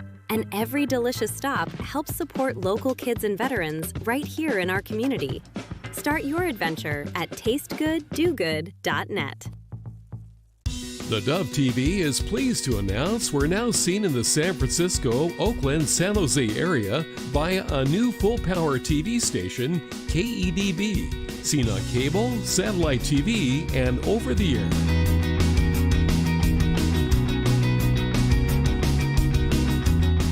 The Dove TV, encouraging and informative for San Francisco, Oakland, and the San Jose area on new full-power KEDB TV. Jerry's Historical Archives. U.S. History. Great moments in time. Record breakers. Our music through the years. Relive the past and learn something new. Open up Jerry's Historical Archives. Weekdays only on Mornings on the Dove. Welcome back. Happy Tuesday. A lot going on in the world. Time for us to check in with CBN News. We've got all the problems with Iran. Iran is telling everybody, take a hike. We don't like the deal. In the meantime, they're also demanding that you lay off of Hezbollah. Well, Hezbollah is attacking Israel. What are they supposed to do? Sit there and just take it? Yeah. So let's check in with our friend Joshua Swanson over there at CBN News this morning. A flurry of high-stakes diplomacy erupted after Prime Minister Benjamin Netanyahu drew a red line over Hezbollah's ongoing attacks on towns in northern Israel. I have instructed the IDF to strike terrorist targets in Beirut. There will not be a situation in which Hezbollah attacks our cities and our citizens, and its terrorist headquarters in Beirut remain out of bounds. That declaration triggered a threat by Iran to walk away from negotiations with the U.S. over Israel's war with Hezbollah. At that point, President Trump intervened. In a Truth Social post, Trump said he spoke directly with Netanyahu. Trump wrote he turned his troops around. Thank you, Bibi. Trump added, I also had a conversation with representatives of the leaders of Hezbollah, and they agreed to stop shooting at Israel. The announcement came as Axios reported that Trump sharply criticized Netanyahu during a phone call, warning that further military action would derail efforts to reach a deal with Iran. That message was echoed in Tehran. We emphasized and continue to emphasize that a ceasefire in Lebanon is an integral part of any ceasefire and any final agreement to end the war. Iran has already suspended indirect message exchanges with the United States and is demanding the immediate cessation of Israeli military operations in Gaza and Lebanon. Yet despite the diplomatic push, attacks last night continued as the Israel Defense Forces reported intercepting 2 Hezbollah rockets launched towards the city of Sfad in northern Israel, and a Hezbollah drone struck a military position in the western Galilee. No injuries were reported. From his side, Prime Minister Netanyahu stated, I spoke this evening with President Trump and told him that if Hezbollah does not stop attacking our cities and civilians, Israel will strike terrorist targets in Beirut. This position remains unchanged. Retired General Jack Keane told Fox News the scale of the violations gives Israel every reason to respond. The Iranians have fired 2,400 or so missiles and drones into northern Israel in that short span of time. We actually have justification right now to go back into military operations. The president is certainly full aware of that. For now, President Trump is working to preserve both the fragile ceasefire and a possible deal with Iran. Yet the future of any deal remains on shaky ground. Joshua Swanson, CBN News, Jerusalem. Going to continue our coverage now with our Middle East Bureau Chief Chris Mitchell. So, Chris, what is the difference between the way the United States negotiates and Iran? Well, there's 2 ways of looking at this, Drew. Ephraim. The Iranians see the settlement as what's called a hudna. That would be a temporary pause in fighting so they can gain strength and fight once again. This is a concept that goes back to the very beginning of Islam, back to the 7th century. And they see this as a temporary pause so they can gain strength and then fight another day. So it's not seen as sort of a Western concept again, not as the Western mind would think of a settlement when 2 sides agreed to a lasting peace. And so recently, the son of Rafsanjani, he was once a lead cleric in Iran. He said, if the agreement is not in our interests, we can tear it up later. And what he also referred to is President Trump stopping the Iranian nuclear deal in his first term. So they're not just looking at the midterms. Many people have said, President Trump could suffer in the midterms, but they're looking also to the 2028 elections so they could deal with another president, not Trump, the idea to fight again and not necessarily keep the agreement that they've made perhaps in the next few weeks. So what is the leverage Iran feels it has over the United States right now? Well, first of all, the Strait of Hormuz, keeping oil from actually getting out of the Persian Gulf. The midterms, as I mentioned, the price of oil, which is a major factor domestically in the U.S. Also, he's dealing with isolationists in his own party. They also understand that the American public's really not interested in having boots on the ground, and they may need boots on the ground to reopen the Strait of Hormuz. What they also have is patience, Ephraim. They feel like they can outlast the American political will. But on the other hand, Iran has a weakness, too, and it's really money. They need money to survive. They're currently on financial fumes right now. They need to pay the IRGC troops, militias, government employees, and they're bleeding every day. Secretary of Treasury Scott Bessent says the regime is at their end tether financially. Recently, they seized $1 billion in cryptocurrency. And so some people ask the question, is Trump waiting for them to financially implode? Maybe the reason for the delay in all the negotiations. Hezbollah reportedly says it is ready for a ceasefire, but haven't they already violated a ceasefire agreement? So doesn't Israel have the right to strike back? Well, it's exactly why General Keane made his statement about the violations of the ceasefire right now. I talked earlier today to a resident up north. She's also an expert on Hezbollah. She says she may be just a housewife in northern Israel, but she feels it's a dangerous precedent right now if this deal goes through and allows this ceasefire in southern Lebanon. Right now, they say they can't surrender to a radical ideology. And as we said before, if the regime survives, they'll try to rebuild again. Okay, there you go. He made a good point. Yeah. Let's make a deal, get rid of Trump, and then we'll break the deal. Yes, right. Yeah. That's how the world thinks. That's how they work. The world thinks generationally. Yeah. We think till Friday at 4 p.m. noon, because we want to have a long weekend. Yes. Yeah, that is. You're the guy that thinks all the time. A look at our forecast from Grange Co-op. Today in northern Oregon and southern Washington, sunny skies with temperatures climbing. Vancouver, Portland, and Wilsonville will be in the low 90s and near 89 in McMinnville, with a light and variable wind and lows in the 50s. Continuing sunny and warm as we move down the Willamette Valley, with daytime highs near 90 in Salem and upper 80s, from Albany over to Corvallis and down through Eugene. Starting off sunny across central Oregon, then through the day, increasing clouds with high temperatures in the mid-80s in Prineville and near 80 for Bend and Sun River, and mostly sunny and near 84 in Boise, Idaho. Along the Oregon coast, partly sunny from Coos Bay with a high near 70 through Port Orford in the mid-60s and Brookings near 57, mostly cloudy in Crescent City, California with a high in the low 60s. In southern Oregon, mostly sunny with increasing clouds in Grants Pass and Medford with highs in the low 90s. Mostly sunny in Ashland with a high near 86 and in Klamath Falls with a high in the low 80s. Into northern California, sunny with increasing clouds in upper 80s in Wairika, mid-90s down through Redding and Chico with a light south wind. Over in Fort Bragg, patchy fog, then sunny in upper 50s. In the Bay Area, mostly sunny skies in Santa Rosa and Napa with highs in the low 80s, and mostly sunny with a high in the upper 60s in San Francisco. In San Jose, sunny in mid-80s. Sunny with increasing clouds from Sacramento through Stockton with highs near 93. Sunny from Fresno down through Visalia, Tulare, and Bakersfield with daytime high temperatures in the mid-90s and lows tonight in the mid-60s. It's a look at your Tuesday weather from Grange Co-op.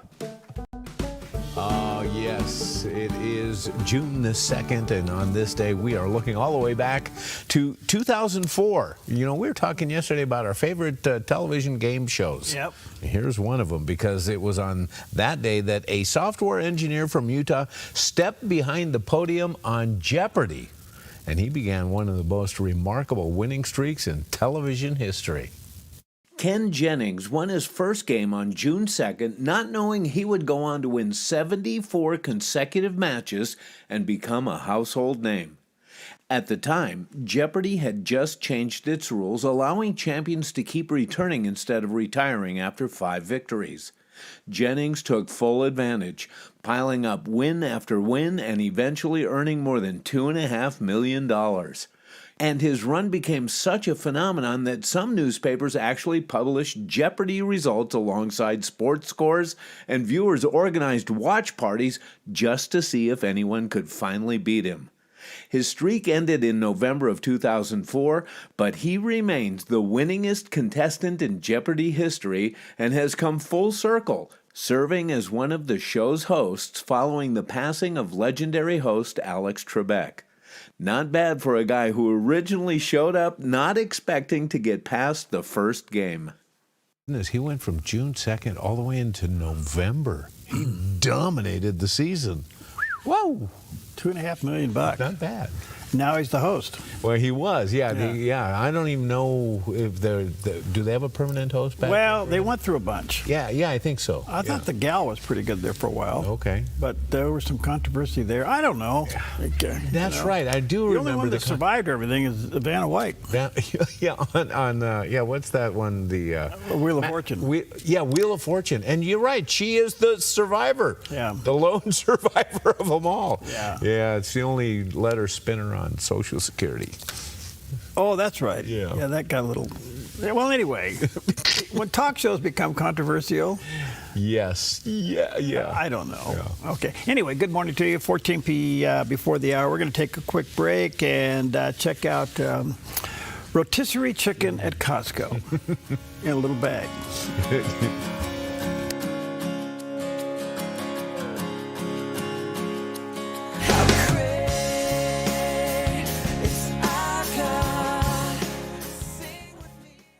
Ministries on the Move spotlights how God is using everyday people and organizations to bring light, love, and transformation to others through inspiring conversations and real-life stories. Join me Tuesdays and Thursdays right here on theDove TV. I'm Susanna, and I contracted KA Designs to do custom cabinets throughout my house. We chose a really beautiful maple wood that really creates like a nice airy space. Everything was custom, and it was really cool because I got to literally see it come to life in person. We love to entertain, and we have a large family, so everything came together perfectly, exactly what I wanted. I highly suggest KA Designs. If you're looking to design your dream house, go check them out in their showroom. You will not be disappointed. Have you seen Mornings on the Dove? Another attempt on President Trump's life over the weekend. I think they hate this man so much that at any cost, at any excuse, any way, they want him gone. I think the real reason here is that he's taken 60 years of the slow evolution of the Democratic stronghold in America with corruption and fraud and the advancement of socialism and turned it upside down. Wake up to information. Mornings on the Dove, weekdays. Your property demands equipment with more reliability, durability, and versatility built in. Kubota equipment is ready to get the job done right.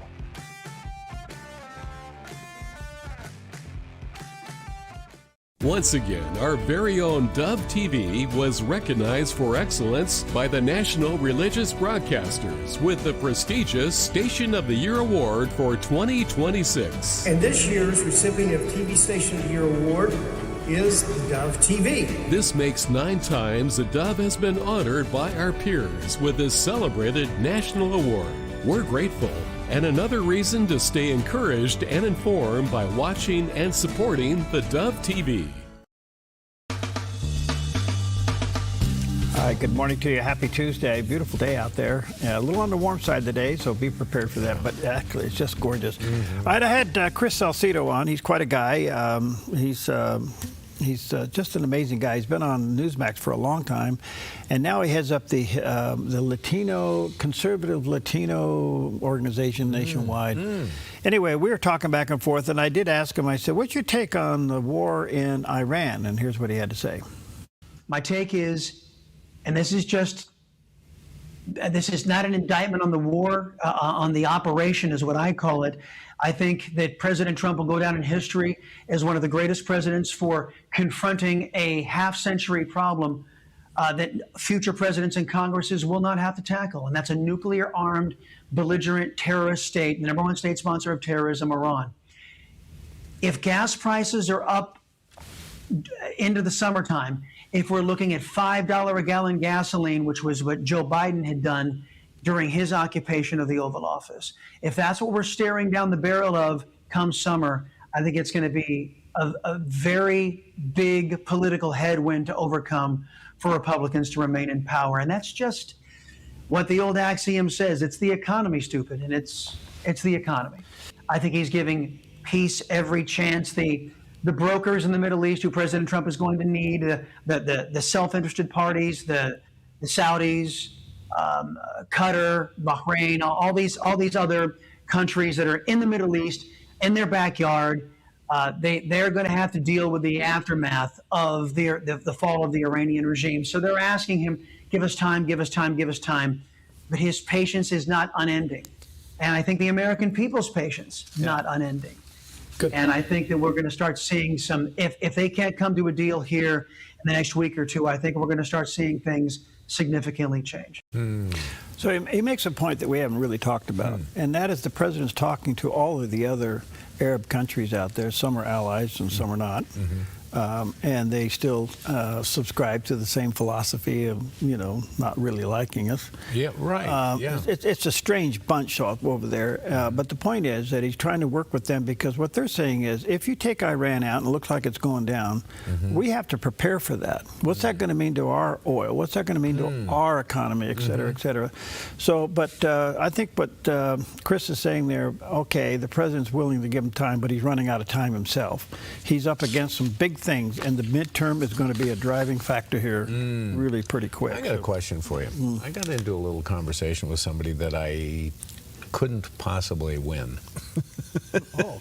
And it was talking about the price of oil and why is it that if we in the first Trump administration we were oil independent and we were going to crank up the production again in the second term, and that much of our oil does not go through the Straits of Hormuz. So why is our oil in this country so expensive as it is across the rest of the globe? Why are we paying so much? Well, look, you've heard me ask that question a million times. Yes, I know. And the only thing I can say is, you know what the standard answer is? Oil is always fixed on the global market. You got it. Ding, ding, ding, ding, ding, ding, ding, ding. You got to remember, oil is a commodity. Yes. And commodities are driven by the global market. Yeah. Now, there's only one conclusion left to that, and it's not a good one, and that is, these oil companies take advantage of the problem.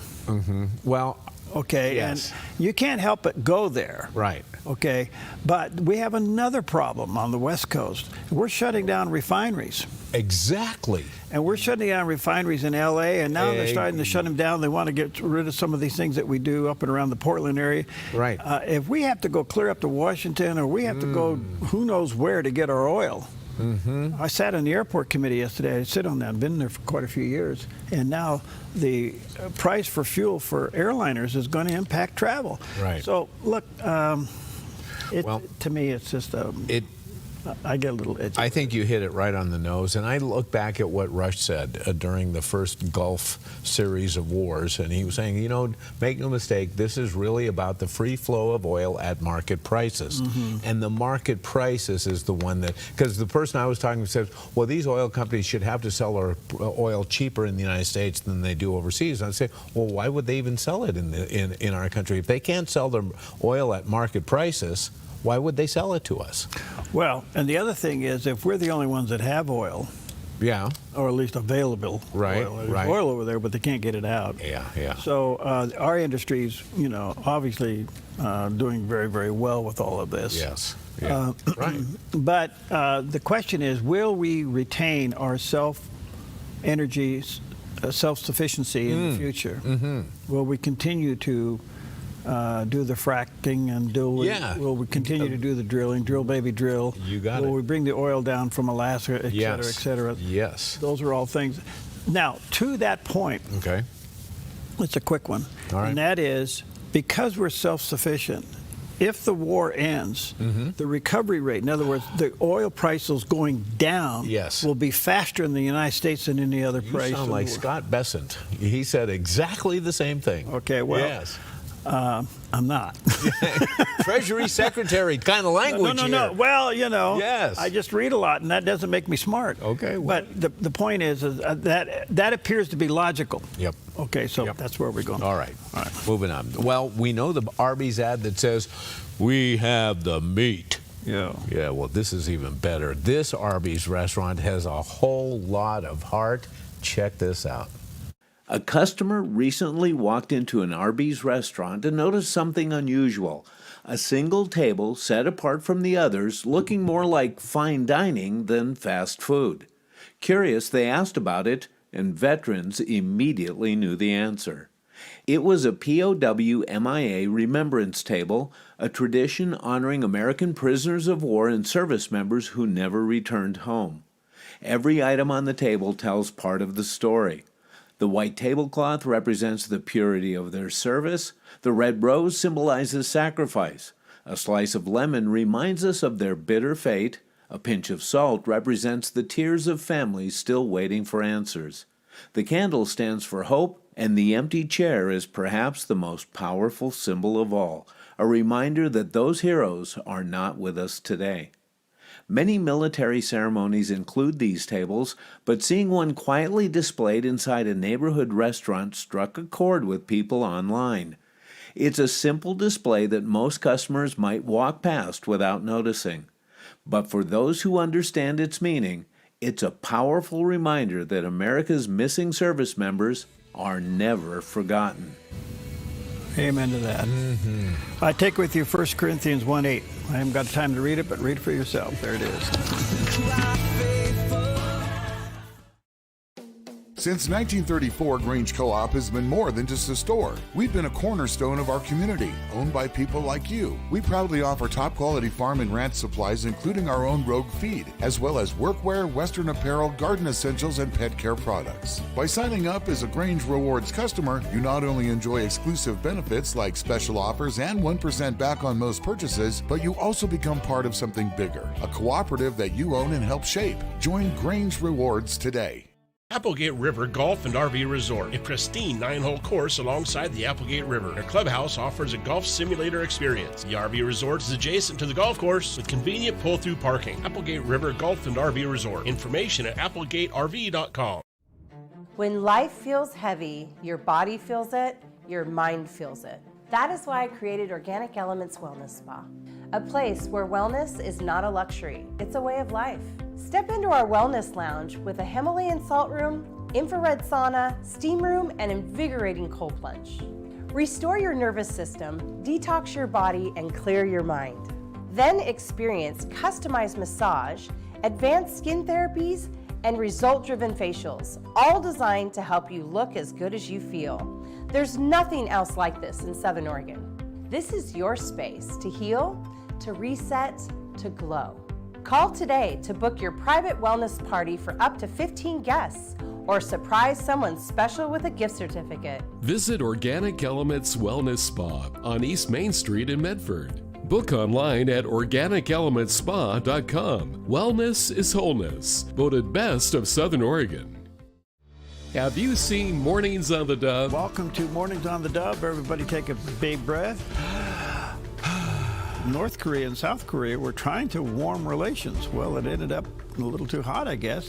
This guy is over the top. They said it's one of the most advanced fighter aircraft in the world. Jesus willed that his own executioners keep on living, and that's astounding. What mercy. Wake up to information. Mornings on the Dove, weekdays. Jerry's Historical Archives. Moments to remember. Go back in time. Back in the day. TV shows of the past. Relive the past and learn something new. Open up Jerry's Historical Archives. Weekdays only on Mornings on the Dove. Alex McFarland Ministries, Tuesday, Saturday, and Sunday on the Dove TV.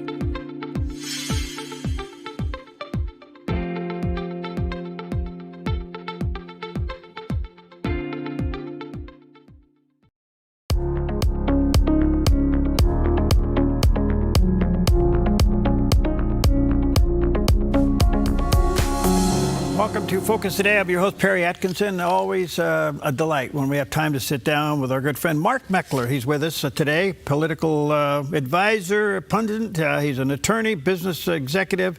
He is the president and the co-founder of Convention of States, which is the largest nationwide movement seeking to call the first ever Article 5 Convention of States. And that movement is growing.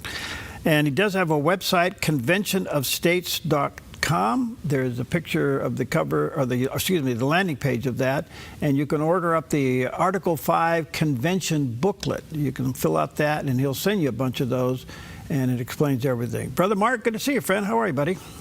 Good morning. I'm great. Good to see you as well. Thank you. Do you have your two small pooches back there? They are hiding in the background over there. There they are. Okay. Always. Couple of Great Danes. That's good. Hey, let's just start with the Convention of States for a little bit here today. People unfamiliar with it, tell us what you're doing. Yeah, so people are frustrated with the size and scope of Washington, D.C. They think we need term limits and a balanced budget. They think that we need to take power away from D.C. and give it back to the people. I agree with all of that. The politicians will never do any of that for us because it's not to their benefit. But the framers gave us a way to do it. They said, if the federal government ever gets out of control, you can use Article 5 of the Constitution. The states can gather in convention when 34 states want to. And you can propose amendments to do those things to limit the federal government. So that's what we're doing. Again, it takes 34 states or 2/3 of the states to do it. So far, 20 states have done it. So we are well on our way to calling the first ever convention of states. So there's a reason Article 5. There's a reason Article 5 is there. I mean, the reason is today, literally, what the framers told us was that there would come a time when the federal government got out of control and became unresponsive to the American people. And they wanted to give us a tool to deal with it so that we didn't have to have a revolution again. So we didn't have to do what they did. So they gave us this tool. They made it so that it's not easy to use. It's a very high bar. They didn't want us doing this frivolously, but they did give us this tool to push back against the federal government. And look, the American people have wanted term limits on Congress for at least 30 or 35 years now. They've wanted a balanced budget for the same amount of time period. That's about 85% of the American people want those things.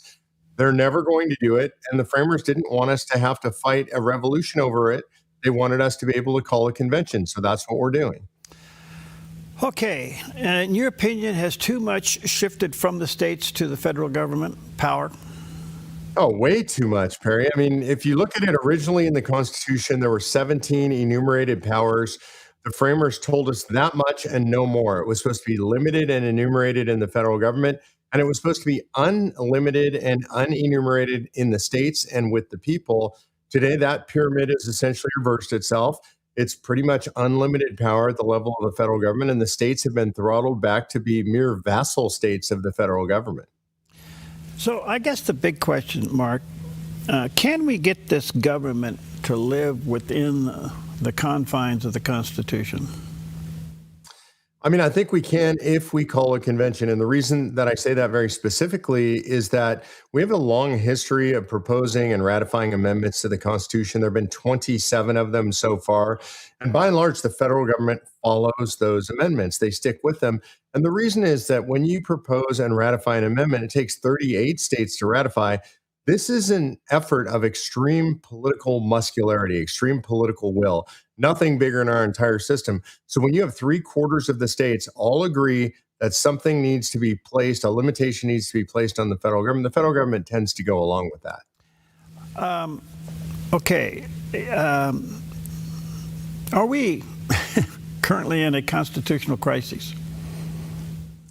You know, I think we're at least very close to a constitutional crisis, and I can't point to any one thing. I can point to a lot of things that lead me to call this a crisis. I think that term is somewhat overused, and that's why I'm a little bit hesitant.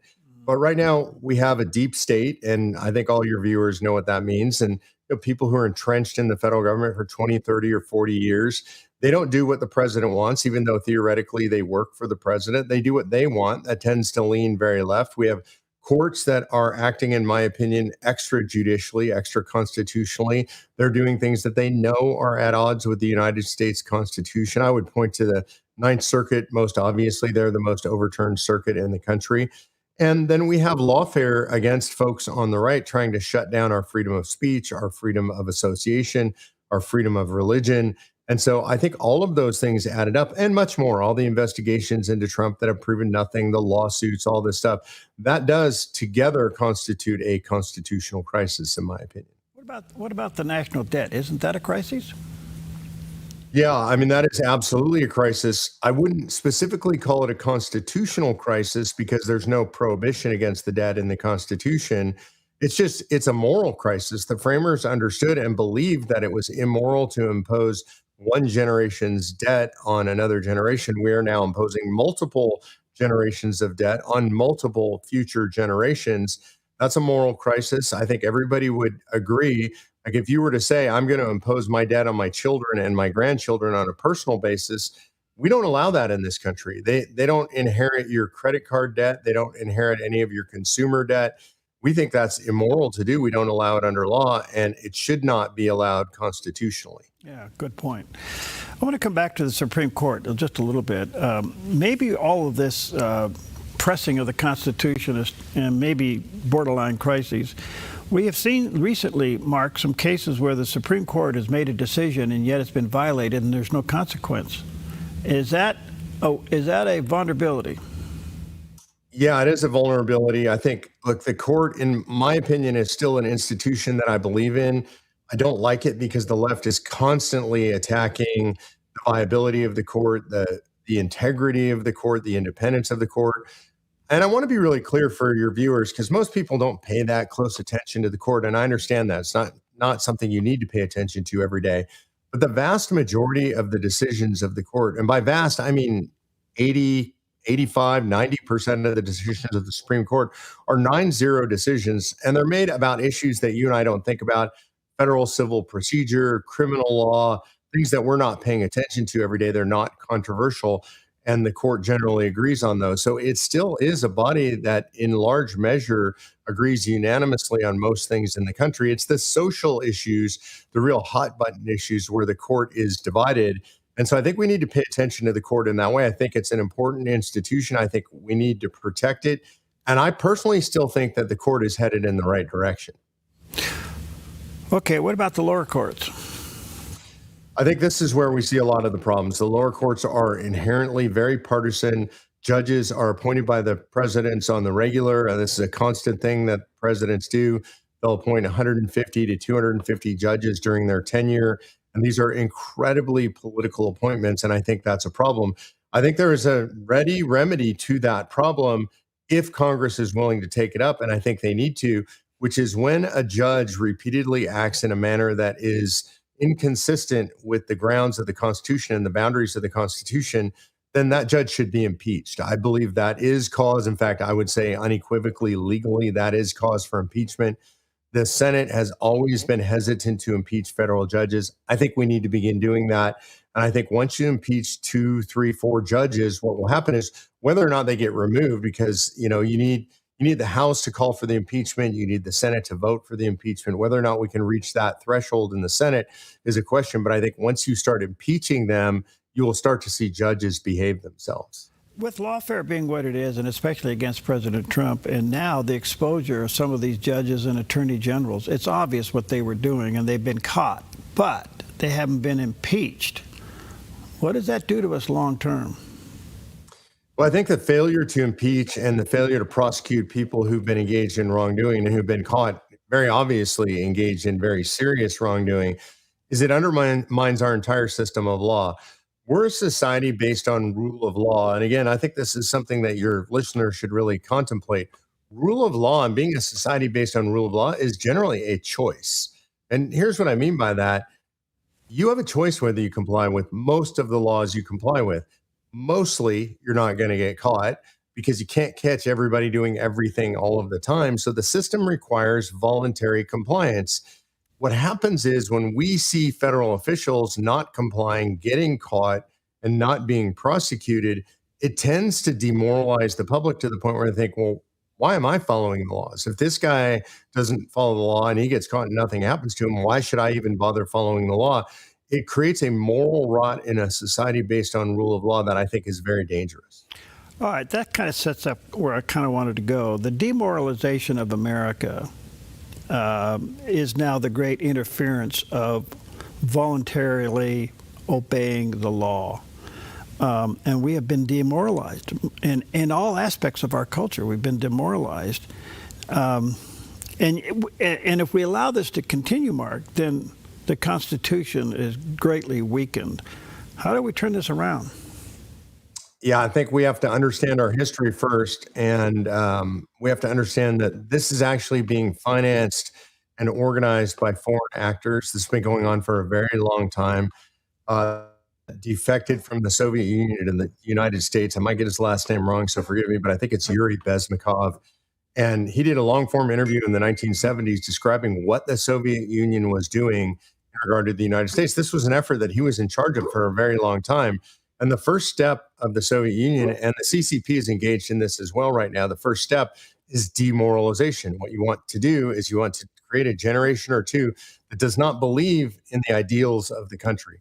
And they've certainly done that with their long march through the institutions, again, funded in large measure by the Soviet Union, now by the CCP and other enemies of the United States. What they're trying to do is make people not believe in the United States of America, and they've done an extraordinary job. So the first thing, in my opinion, that we have to do, this is really important. I think Trump is doing some of it, but not enough.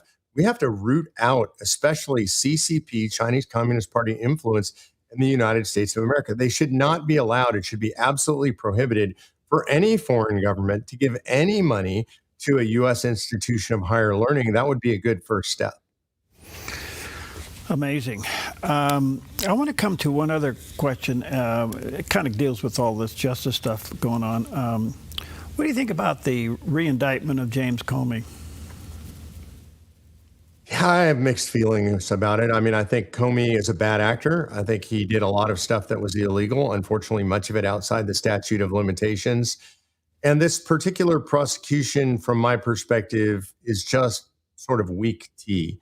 So I don't like it from a legal basis, but there is a part of it that I do like, which is this is very aggressive partisan lawfare. I'm not a fan of very aggressive partisan lawfare. However, I do believe if the left believes that they can do aggressive partisan lawfare and the right will never respond in kind, then that's a fight we're going to lose. So while I think it's probably a pretty weak case and he's not going to be convicted, I understand the political reasons and the sociological reasons, psychological reasons for putting the left through this kind of case because they've done it for so many of us for so long. Yeah. All right, I want to come back to Article 5, the Convention of States, one more time. And I'm looking at this, Mark, from how close some of these elections are happening in America. Let's just assume for a moment you get your majority of the states and you call a convention. That also could be a spark plug for people coming to that convention doing just the opposite. How do we safeguard that? Yeah, I think the convention has built-in mechanisms to safeguard against that. In fact, that's the one thing I don't worry about at all. I do worry a little bit about will they be able to get anything done? You've all 50 states, got 50 different perspectives and probably a lot more than 50 different perspectives. Can you even get 26 states to agree on a proposed amendment, the exact text of a proposed amendment? I think that's a high bar. I think as far as something going wrong in convention, it's literally impossible. 34 states have to call the convention based on a limited specific basis. Ours is calling for term limits, calling for any fiscal restraints on the federal government, calling for taking power away from a federal government. So remember, a supermajority has agreed in advance. They will control the convention. They will elect the convention officers. And then it takes 26 states to agree. And once you get past that, now you have to ratify by 38 states as supermajority. So really, Perry, from my perspective, the idea that something could, quote unquote, go wrong at convention, other than maybe it's hard to come to agreement, I just don't think there's any chance, literally zero chance of something going wrong. All right, that's a great explanation. So back to what would be the driving agenda item, a balanced budget, term limits, would that be the driving agenda item? I think those are two of the biggest. I mean, everybody, 85% of Americans want term limits on Congress. By the way, we also propose term limits on bureaucrats and staffers, the deep state. I think that's really important if you're going to have term limits on Congress. So I would say that's a really important one. I think also a balanced budget, but also imposing things like regular, generally accepted accounting principles on the federal government. Most people don't realize there is no coherent set of principles by which the federal government does their accounting, meaning you and I can't even actually know how much debt there is. I'll give you a specific example. We talk about the current long-term debt being $38 trillion. It's unimaginable. But there's also probably another 170 trillion, maybe 150 trillion of unfunded liabilities, long-term unfunded liabilities like Social Security, Medicare, Medicaid. These are things that we promised we're going to pay. They're on the books, they're statutory, but we don't have the money to pay them. Those are not accounted for. So I think we need financial controls. I think there's something called a single subject amendment, which would force Congress to pass bills that only have one subject in them instead of these 1,000-page omnibus bills that not only nobody reads, nobody can read, You have a single subject amendment that's unanimously popular. Limiting the Supreme Court to 9 justices is another one that's wildly popular among the American public to prevent court packing. So I think there are a bunch that will come out. The ones that aren't going to come out, Perry, are the controversial ones on either side. Ones that I might like. For example, you're not going to get a right to life amendment. On a personal level, I think life begins at conception. We should ban abortion unequivocally. It's murder. That should be a federal crime. That will not come out of convention. It wouldn't be ratifiable. So I just don't believe that's going to happen. Yeah. And on the left, they talk about, they want to ban guns. They want to repeal the Second Amendment. That's not available in this convention. Even if it were, it couldn't be ratified in 38 states. It's not even close. You couldn't even get 26 states to agree to that. There are already 29 states that have constitutional carry. So what all of this means to me in short is nothing radical can come out of convention, only things that the broad swath of the American people want. So a balanced budget would be the first step towards GAP, wouldn't it? It would, and I think this is critically important. The reason we don't balance our budget right now, it's really actually not about how much money we have and whether we can afford to balance our budget. We're all seeing the waste, fraud, and abuse. These programs are bloated beyond anything we could possibly understand. The reason we don't balance the budget is there's no political incentive for a politician to balance the budget. Right. You're going to get yelled at if you cut programs. You're going to get yelled at if you do away with spending. They're going to run campaigns against you. So why would they do it? It's not their money. It doesn't matter to them. And we see this on the Republican side. It's not just Democrat. And so we have to give them an incentive. The incentive is the Constitution says you must do this. All right, let me take a quick break. Go to the conventionofstates.com. That's Mark's website, and order up these booklets. He'll send them to you, and order quite a few of them and hand them out, especially if you're at maybe a Central Committee meeting. Hand them out. And they're called the Article 5 Convention, a little booklet. Conventionofstates.com. We'll be right back.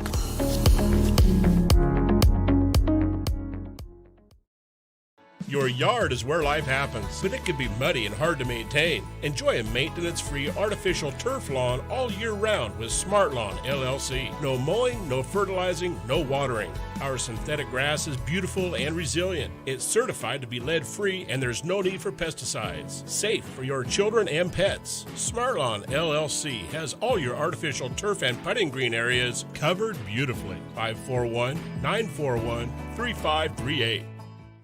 Hi, I'm the SOS Alarm guy, here to tell you about a great deal. SOS Alarm will not only beat any internet deal, but will install the system too. So burglars, beware. SOS Alarm for security and beyond. At Sweet Tea Express, we've got you covered. Order at the counter and our friendly service staff will do the rest. Breakfast served daily until 2 p.m. Breakfast burritos, biscuits and gravy, skillets, omelets, and more. Sweet Tea Express. Don't get caught hungry.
With us. Always an honor to have him. And he's the president and co-founder of Convention of States, which is the largest nationwide movement seeking to call the first ever Article 5 Convention of States. And you can go to his website and get the little booklet, conventionofstates.com. He'll send them to you in bunches, and you can send them out and hand them out, and it explains everything that we're talking about here.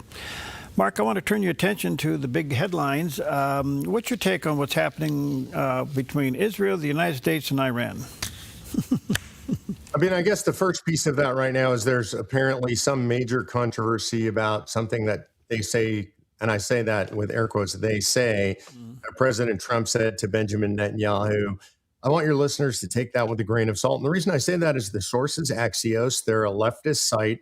The particular guy that wrote the story, Barack Ravid, has been proven wrong over and over and over again. He is very anti-Israel. He likes to sow discord between the president and Israel to the best of his ability, but he's been proven wrong over and over when he does this same kind of stuff. So when you hear a story like this, President Trump tearing into Benjamin Netanyahu or whatever, I generally don't pay attention to stuff like that. That's fostered by it's created by, frankly, our enemies. If you look at how that has spread around the internet, I find this fascinating, Perry.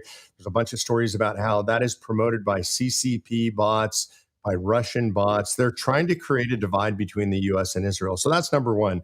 Number two, I am worried about the course of the war. I expected it to be done by now. I was hoping it would be done by now.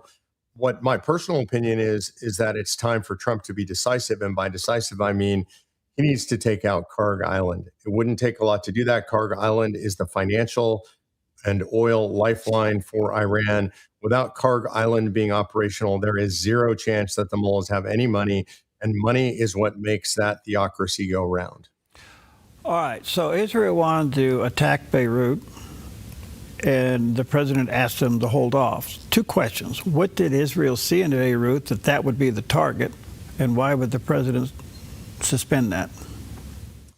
Again, it's hard to know what's true, but we do know that the president has in the past asked Israel to hold off on particular attacks. What Israel sees in Beirut is leadership structure for Hezbollah. It's important for folks to remember that Hezbollah is an Iranian terrorist proxy, and what they do, their entire purpose is to destroy, torment, torture, interfere in Israel through violent means. They have ensconced themselves in Lebanon in a way that they're now part of the government, but they are, make no mistake, a terrorist organization. That's their primary purpose, is the destruction of Israel through military means. And so when Israel is striking Beirut, they are striking at the heart of Hezbollah. Hezbollah is not just in the Bekaa Valley in the south of Lebanon, where they really threaten Israel, but their leadership is in Beirut. And until the government of Lebanon does away with that, we're going to have that problem permanently. Pardon the loud dogs in the background there. Sounds like Tiny's hungry. Did you give Tiny your breakfast yet? I think he's telling me that the UPS guy is here to do grave violence to the family. By the way, he's got two Great Danes back there. Okay, so I learned something there. So Beirut is kind of like the headquarters of Hezbollah, so that makes a lot of sense. That makes a total lot of sense. The president's got a lot of pressure. He's got the midterms. He's got high gas prices, and he can't seem to figure out who's running the country. He seems to be literally running out of time. Are you expecting to see some aggression in the next couple of weeks? It's hard to say. There's a lot of factors here.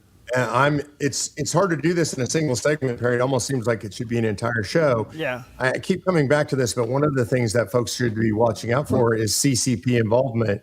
Important to understand that somewhere between 30 and 40% of China's oil comes directly from Iran, so they're hurting right now. Also important to remember that a much larger chunk comes through the Straits of Hormuz. So that means China is missing beyond upwards of 40% of their entire oil supply has now been cut off. The president's in a tenuous situation with China. He wants better relations with China to the extent he can have them. We've got a bunch of complicated geopolitical situations with China. If he blows up Karg Island, as I suggested, that really hurts China. So I think there's a game here being played that involves a lot more than Beirut, a lot more than Lebanon, a lot more than Iran. China is involved in that play too, as well as Russia.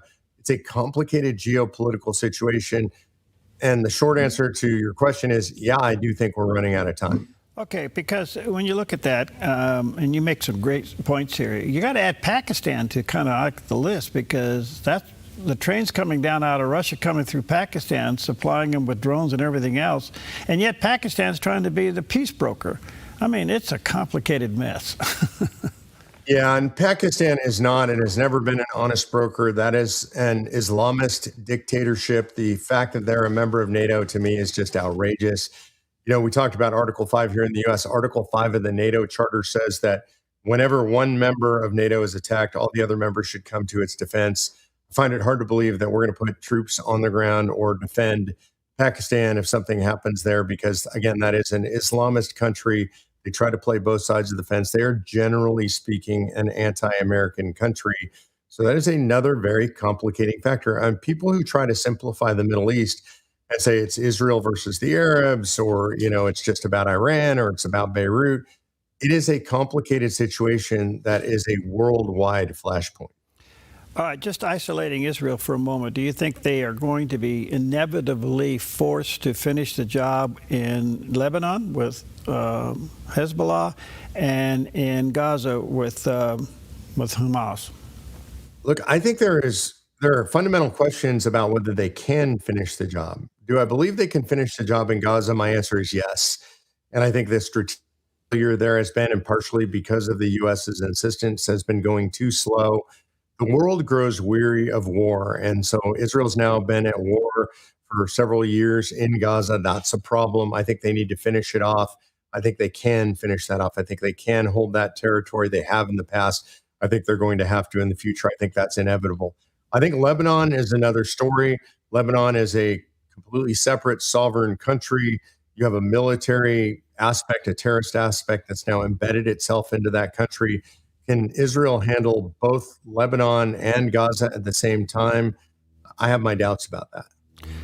Last question. At what point is armament going to be, the availability of armament going to be on the table, not only with the United States and its activity in Iran, but the United States supplying Israel with armament? Yeah, that's on the table right now. This is a serious problem. I've been talking about this in the media a little bit. Some people get upset with me because they think I'm being a naysayer or a doomsayer. But we do have a limited stockpile of armaments, and we are running low. And I want to clarify by what I mean when I say we're running low.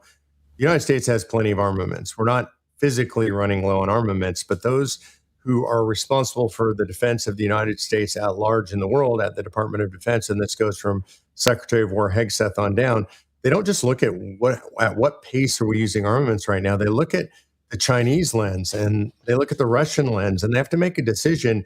Do we have enough armaments to fight a two-front battle or three-front battle? Should, for example, China decide that now is the time to take Taiwan, we have to have a stockpile significant enough to handle that fight. And right now we're getting dangerously close to that limitation. Okay. Mark, thank you for your time. I value it greatly. Thank you for your devotion. Let me say to our viewers and listeners, check out the website, conventionofstates.com. And he has a little booklet. In fact, we still have some here. But he can send them to you in a package, and you can hand them out at your Central Committee meeting or whatever you do, and explains Article 5, much like what we talked about today. Thank you, Mark. God bless you, pal. Take care of your dogs. They're hungry. Thanks, Gary. God bless. I'll see you later.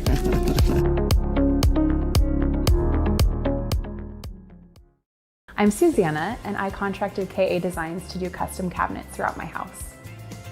We chose a really beautiful maple wood that really creates like a nice airy space. Everything was custom, and it was really cool because I got to literally see it come to life in person. We love to entertain, and we have a large family, so everything came together perfectly, exactly what I wanted. I highly suggest KA Designs if you're looking to design your dream house. Go check them out in their showroom. You will not be disappointed.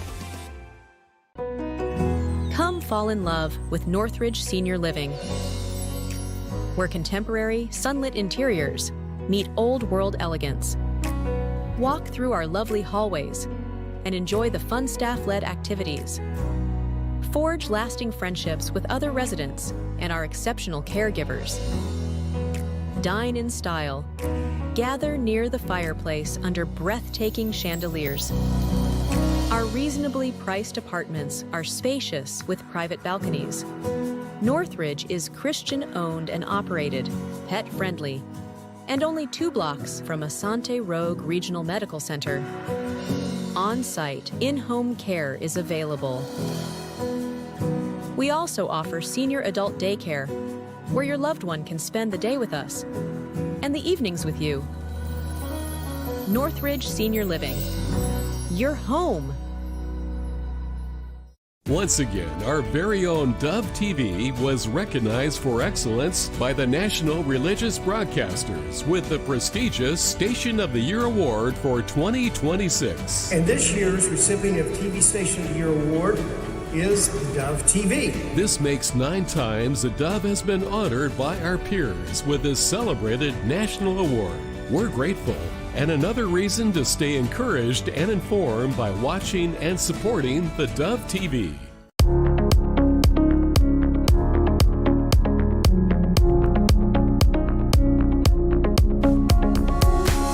All right, welcome back, and delighted to have with us today Robert Tosh Plumley. He's a former contract pilot who participated in a covert aviation operation connected to the United States intelligence agencies during the Cold War. He's also the co-author of a fascinating book and bestseller called The Deep Cover, Shallow Graves, with New York Times bestselling author as well. So we welcome him today. We have a lot to talk about. There's a picture of the cover of the book on the screen. Robert, good to see you. How are you today? Well, I'm doing pretty good, and thanks for having me. You bet. Couple of quick things. Who are you, and how did you get involved in what you did? I've been asking who I am for 88 years now. So, well, originally in 1952, I was 14 years old, and in those years, as I come out of World War II, it was a pretty patriotic time for a young guy that grew up in the war years. So I run away from home, signed and forged my birth certificate at 14, joined the Texas National Guard, and they taught me how to drive a Sherman tank. And so I used the Texas National Guard documents and experience to transfer into the regular Army when I was 16, and I was stationed at Fort Bliss, Texas. At that point in time, they were experimenting with young, basic juvenile delinquents that were destined for prison, hanging out with the wrong people, doing the wrong things. So the court system, I got involved in the court system because I was underage. And so they gave me a choice. They said, well, you got a choice. You can go to a juvenile hall or you can go to the United States Army with your parents' consent. So I stayed in the Army, stationed at Fort Bliss, got attached to a unit called the AAA RTC, Recon Training Command. That was a test unit. Later, they made a movie off that operation, which was known as the Dirty Dozen. In World War II, they had started that program by taking prisoners out of county jails and jails and putting them in special units to go behind German lines. So they adopted that program into the 50s as experimental for special ops. And that was the unit at Fort Bliss. So that's how I got connected to the military. Okay. And then how'd you become a pilot? Well, at that point, I started flight training, helicopter training at Fort Rucker, Alabama. And then when I got out of the military, I received my GI Bill, and then they assigned me to a unit at White Rock Aviation in Dallas, Texas, and that's where I started doing flight training. Now, prior to that, I had not an altercation, but had an experience with the CIA. While I was at Fort Bliss, while drilling, we were throwing hand grenades at Little White Post. Me and another guy, we were in a bunker there at Fort Bliss, Texas. And I looked out of my corner of the eye and I saw my drill instructor, and he pulled the pin on a grenade and threw it in the hole where Leroy and I were throwing grenades at the White Post. And he was laughing. And I spontaneously grabbed the grenade. Instead of throwing it down range, I threw it back at the drill instructor, and it landed at his feet and exploded. But it was a practice grenade, and white powder went all over him. And the other drill instructors there on the line, they started laughing at him and so on like that. So he took me out, took me to the CO and said I tried to frag him. I tried to kill him. And so the CO, there was other people there, the CID, Criminal Investigation Detachment was there, and there were two other guys in suits standing there. I didn't know who any of them were.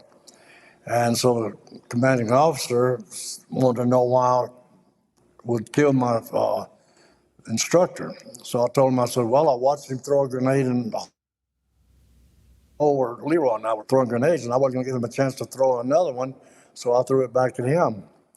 And so self-defense or whatever. Yeah. So that was that incident. So at that point, two of the guys come up and said, well, Bobby, they called me Bobby, you got moxie. Well, I thought that he was accusing me of going across the Juarez, Mexico and playing with the girls, and I had some kind of VD. And so I challenged him, and I told him, I said, I don't have VD. And so I hit him, and he was a CIA guy. And that was my first contact with CIA, is that incident. So from that, they put me in that special unit. Then they told me to go back to the 49th Armored Division in Dallas, Texas, until I turned 18. So that, back to your question of how I become a pilot, they also signed me up with White Rock Aviation with Pappy Reeves, who had trained World War II pilots there at Dallas, and that's where I got my flight training. And then from that point there, when I got my pilot's license, I started flying ops into Cuba, running guns to Fidel, a little old guy by the name of Fidel Castro, 1957. He was only had, I think it was 55 or 65. We called them guerrillas. And we were running guns from Marathon Key, Florida. I was flying a C-46, co-pilot on C-46 at that point, and we were flying guns to the Sierra Madre Mountains to this little-known rebel, which I called Castrol, and that's how I got connected with the Cuban rebels. Now, on these guns, what was going on at that point, I got to add this. We were pilfering guns out of National Guard armories and then supplying them to the rebel Fidel Castro, covertly, CIA operation. At the same time, according to the Pan American Treaty and our foreign policy, we were required by law to support Fidel Batista, the dictator of Cuba. So we were actually giving guns and airplanes and medical supplies to Batista, and reportedly at the same time stealing guns and ammunition from the National Guard armies in the United States and shipping them to Fidel Castro, the rebel, who was fighting against Batista. I don't know if I'm making sense here, but so that's how the gun running to Cuba started and connected with the CIA. Does that make sense to you guys? Well, it's mind-boggling. I guess the question is, how did you handle that? I have no idea. I was, like at that time, I was, in 57, I turned 20. And I was in the Sierra Madre and had associations with a lot of the Cuban rebels at that time. I even obtained a code name. I had to crash land in a D-18 Twin Beach in Sierra Madre at the foothills in a cane field.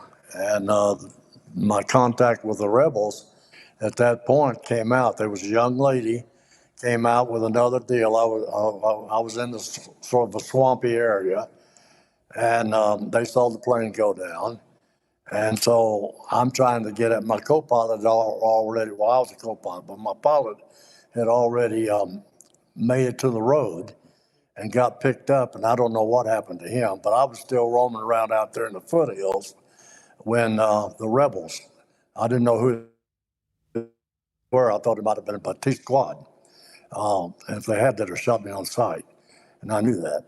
So I was trying to evade these people that was coming across this sawgrass, and there was this one lady, and she was with another guy, and they found me. And her name was Velma.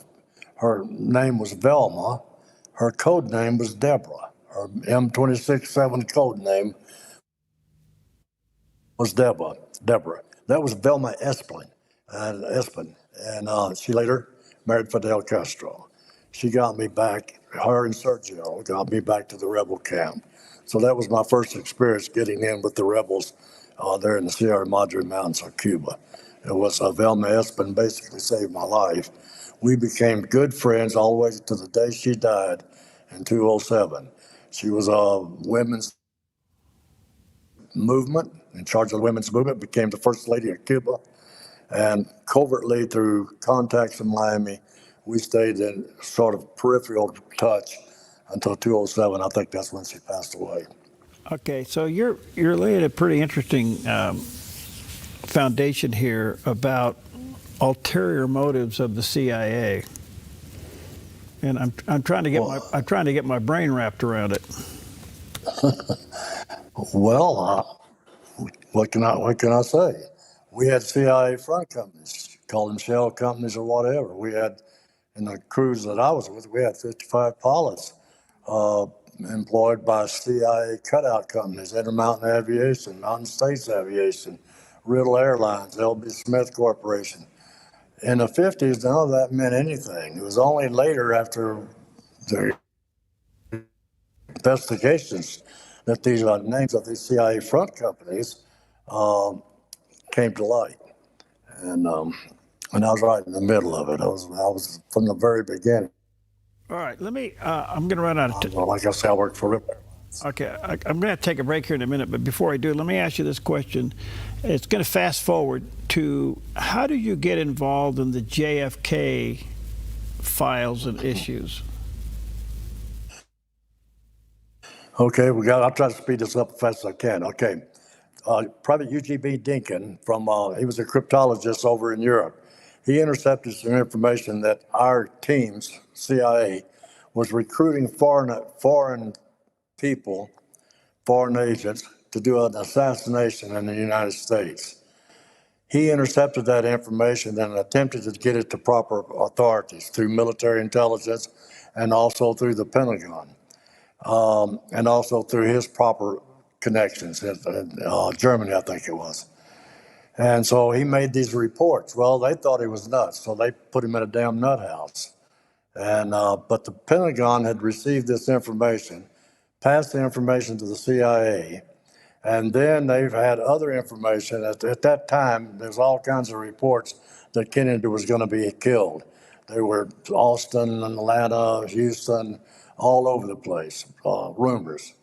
So the Pentagon formed a team, they called it the abort team, to fly into Dallas to look and see if there was any shooters that would be in position when a motorcade came by. They knew where it was going to be. Dealey Plaza had all that stuff. So that's the team that I flew into Dallas. If we got time, I'll continue. But all right, let me take a quick break. We'll come back. Where can they get a copy of your book, Deep Cover? Where can they get a copy of that? Well, it's out now. I think Amazon has it, Barnes & Noble, most all bookstores, the way I understand it, it has it. It was released April the 21st. The title is Deep Cover Shallow Graves, written by me and Ralph Mazzullo, and published by Trenday. Okay. And so you can get it direct through Trenday or order it through your local bookstore. All right, Deep Cover, Shallow Graves. We'll take a quick break. We'll be back with Robert in just a moment. At Sweet Tea Express, we've got you covered. Order at the counter and our friendly service staff will do the rest. Burgers, salads, sandwiches, barbecue platters, sides, and more. Smoked, grilled, and served to perfection. Sweet Tea Express, breakfast, burgers, and barbecue. Hi, I'm Ryan Robertson, host of a brand new program on theDove, Ministries on the Move. Ministries on the Move spotlights the incredible work of how God is using everyday people and organizations, putting their faith into action, serving the hurting, strengthening families, and sharing the hope of the gospel in practical ways. Be inspired and discover these Ministries on the Move. Tuesdays and Thursdays at 4 p.m., right here on theDove TV. Encouraging and informative. More at thedove.us.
Season to Shine, a new inspiring program for women. Through meaningful and relatable conversations, we'll help you discover God's purpose in every season, empowering you to shine. Monday, Wednesday, and Fridays at 4 p.m. on the Dove TV.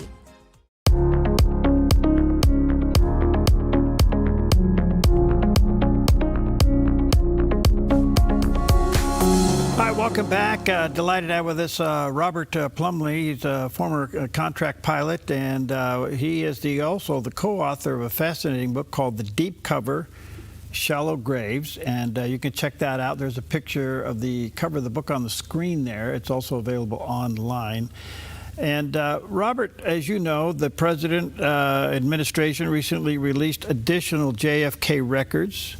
And there's a movement now to, and a task force to review the assassination files.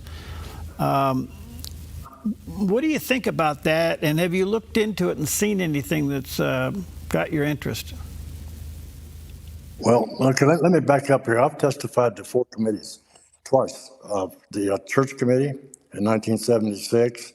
Johnny Rosselli was a good friend of mine. I knew about the assassination plots on foreign leaders. In those days, now I want to clarify one thing. The JFK assassination was just one event among many black ops that was going on. I was a pilot that was involved in a lot of other operations, gun running operations, supplies to rebel forces, working in the Caribbean. Anyway, it was a lot. So the point is this: you could write 5,000-page book and 3 pages about JFK, and the only thing that would draw attention would be the 3 pages about JFK. So that's sort of the way it is here. So everybody goes back to the JFK assassination, how it started and all that. So your question was, again, don't let me rattle here. Well, the question is, those files have been released, and now there's a task force to reopen them and look deeper. Have you looked into that and seen anything that might have been a concern for you? I've been contacted, and here's my position. I know who you're talking about. I respect him. I'm not testifying to any more committees unless I'm subpoenaed. I've been vetted. I've testified to the Cherry Committee, Senator Hart, through all this, the story of the JFK assassination, the abort team has caused me to go head-to-head with the FBI on their letterhead memos. I've been character assassinated by my own government, by the FBI, through J. Edgar Hoover, back in those days of the 1960s. Outright false letterhead memos. For instance, I've never been in prison. I've never wrote hot checks. Letterhead memo says I was a check writer. I wrote hot checks all over the country, that I was in jail when I said I was in flying ops. Researchers over the years, including the Senate committee, have went back and they can't find mugshots. They can't find printer records. They can't find a record that I was in a particular jail when the letterhead memos put out by J. Edgar Hoover said that I was. So the point being here, when the Warren Commission came out, they came out with a lone gunman, which was my friend Lee Harvey Oswald. Lee and I had served together briefly in Nags Head, North Carolina, in the Illusionary Warfare Training Program in 1958-59 before he went to Russia. He was there studying on language. I was there studying PSYOPs, military intelligence PSYOPs. Later, they made a movie based on some of that called The Men Who Stared at Ghosts. We were being trained to be super soldiers, someone that we could see walk through doors. We could mind control. They called it brain warfare in those years. So that's, in those years, the most important thing that we did was not get our pictures taken, make sure that the operation that we were involved with didn't see the light of day. If we had to lie, cheat, whatever we had to do, you protect that operation. It was only years later when the Church Committee and the assassination of foreign leaders and things began to leak out and committees were formed and the Warren Commission was challenged and the lone bullet theory and all that, that brought some of our operations to the surface. and that brought me to the surface. Now, in 1976, Congressman Tom Downing contacted me. They were in process of trying to get the funding with Richard Sprague and Gonzalez, trying to get funding set up to form a thing called the House Select Committee on the Assassination. They didn't have it set up at that point. I sat and drew them maps. I went through the complete profile of the assassination, our part that we played in it, the abort team, the whole shooting match. That was covered up. I was threatened with releasing classified information. The information that we had with our group that went into Dallas was classified SAP, Special Access Program, top secret committee sensitive. That information from Thomas Downing went to Sprague. They sat down and eventually got the funding, started the House Select Committee, and then documents of cutout companies, CIA, funded by CIA's black budget, came to the surface, and we were called in to raise our right hand and testify to the operations that we were involved with. My operation was I was a pilot. I flew these teams in and out of these strategic places. I don't know if this answers your question. I'm trying not to ramble. Well, let me ask you this. At the end of the day, the files are out. It's reopened. What is your bottom line assessment? Okay, I'll make this direct challenge. Look, I have 17,500 pages on me talking about those ops that I just mentioned. Now I'm going to make a direct challenge to Luna. Release the damn documents. That's the key. Here's the problem of holding back those documents, not just me, on a whole bunch of guys. If they're released, it negates the Warren Commission report, the magic bullet, all this stuff, fabrication of all that.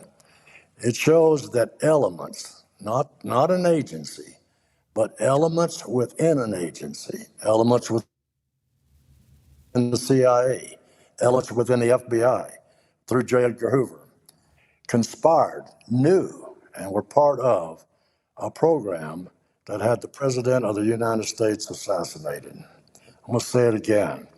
Elements within our agencies, FBI and CIA, conspired with international conglomerates to eliminate JFK. He was not eliminated by the Cubans. He was eliminated by a system, an organized crime system, international. The reason being was two directives, Directive 263 and that's Executive Orders 273. Executive Order 263, Kennedy was pulling 25,000 troops out of Vietnam. That would affect defense contracts, mainly Bell Helicopter. They would have lost $22 million in building helicopters. Remington Arms would have lost $16 million on modifying the M6 from the M14 to the M16 and the gammas and the ammunition. So the point being, if Kennedy withdrew those troops, so that would have caused a ripple in our manufacturing of weapons and selling weapons. Now that's my take. Okay, so before I run out of time, Robert, so the bottom line is you feel that if all of the information and the files are released, what you just said would be verified? It would be damaging to our reputation for the intelligence community. They failed. The Secret Service did not forward the information that they had. The information from Eugene B. Dinkin, private to private, in Europe was not assimilated proper to proper intelligence agencies. And let me add this. As a result of this, and this is in the book Deep Cover Shallow Graves, by the way, and I was warned not to put it in there, but it's in there. So, well, I better watch out. That's all right. I got less than a minute. Let me do this. Okay. Yeah, let me say to our viewers and listeners, it's in the book. It's called Deep Cover, Shallow Graves. There's a picture of the cover of the book there on the screen. and check it out. Available online now at Amazon and in the stores. 30 seconds, Robert, what do you want the takeaway of the book to be? Well, I want people to do something. I mean,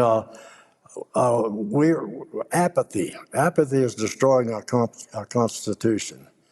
When you spew out poison from our leadership, you're going to get poison back. When you take the position that our leaderships, now I'm not talking politics, I'm just talking the leadership total, both parties, Senate, Congress, Right. President, whatever. When you spew out the kind of poison that we're spewing out to our young people today, you're going to get poison back. Yeah. We breed assassins. That's what I'm saying. Right. We breed because of the rhetoric that comes out of our uppers. I got to go. Thank you, friend. We'll get you back. Let me say again, the book is entitled Deep Cover, Shallow Graves. There's the picture of the cover of the book on the screen. Thank you, Robert. Thank you for your time. We appreciate it. All right. Thank you.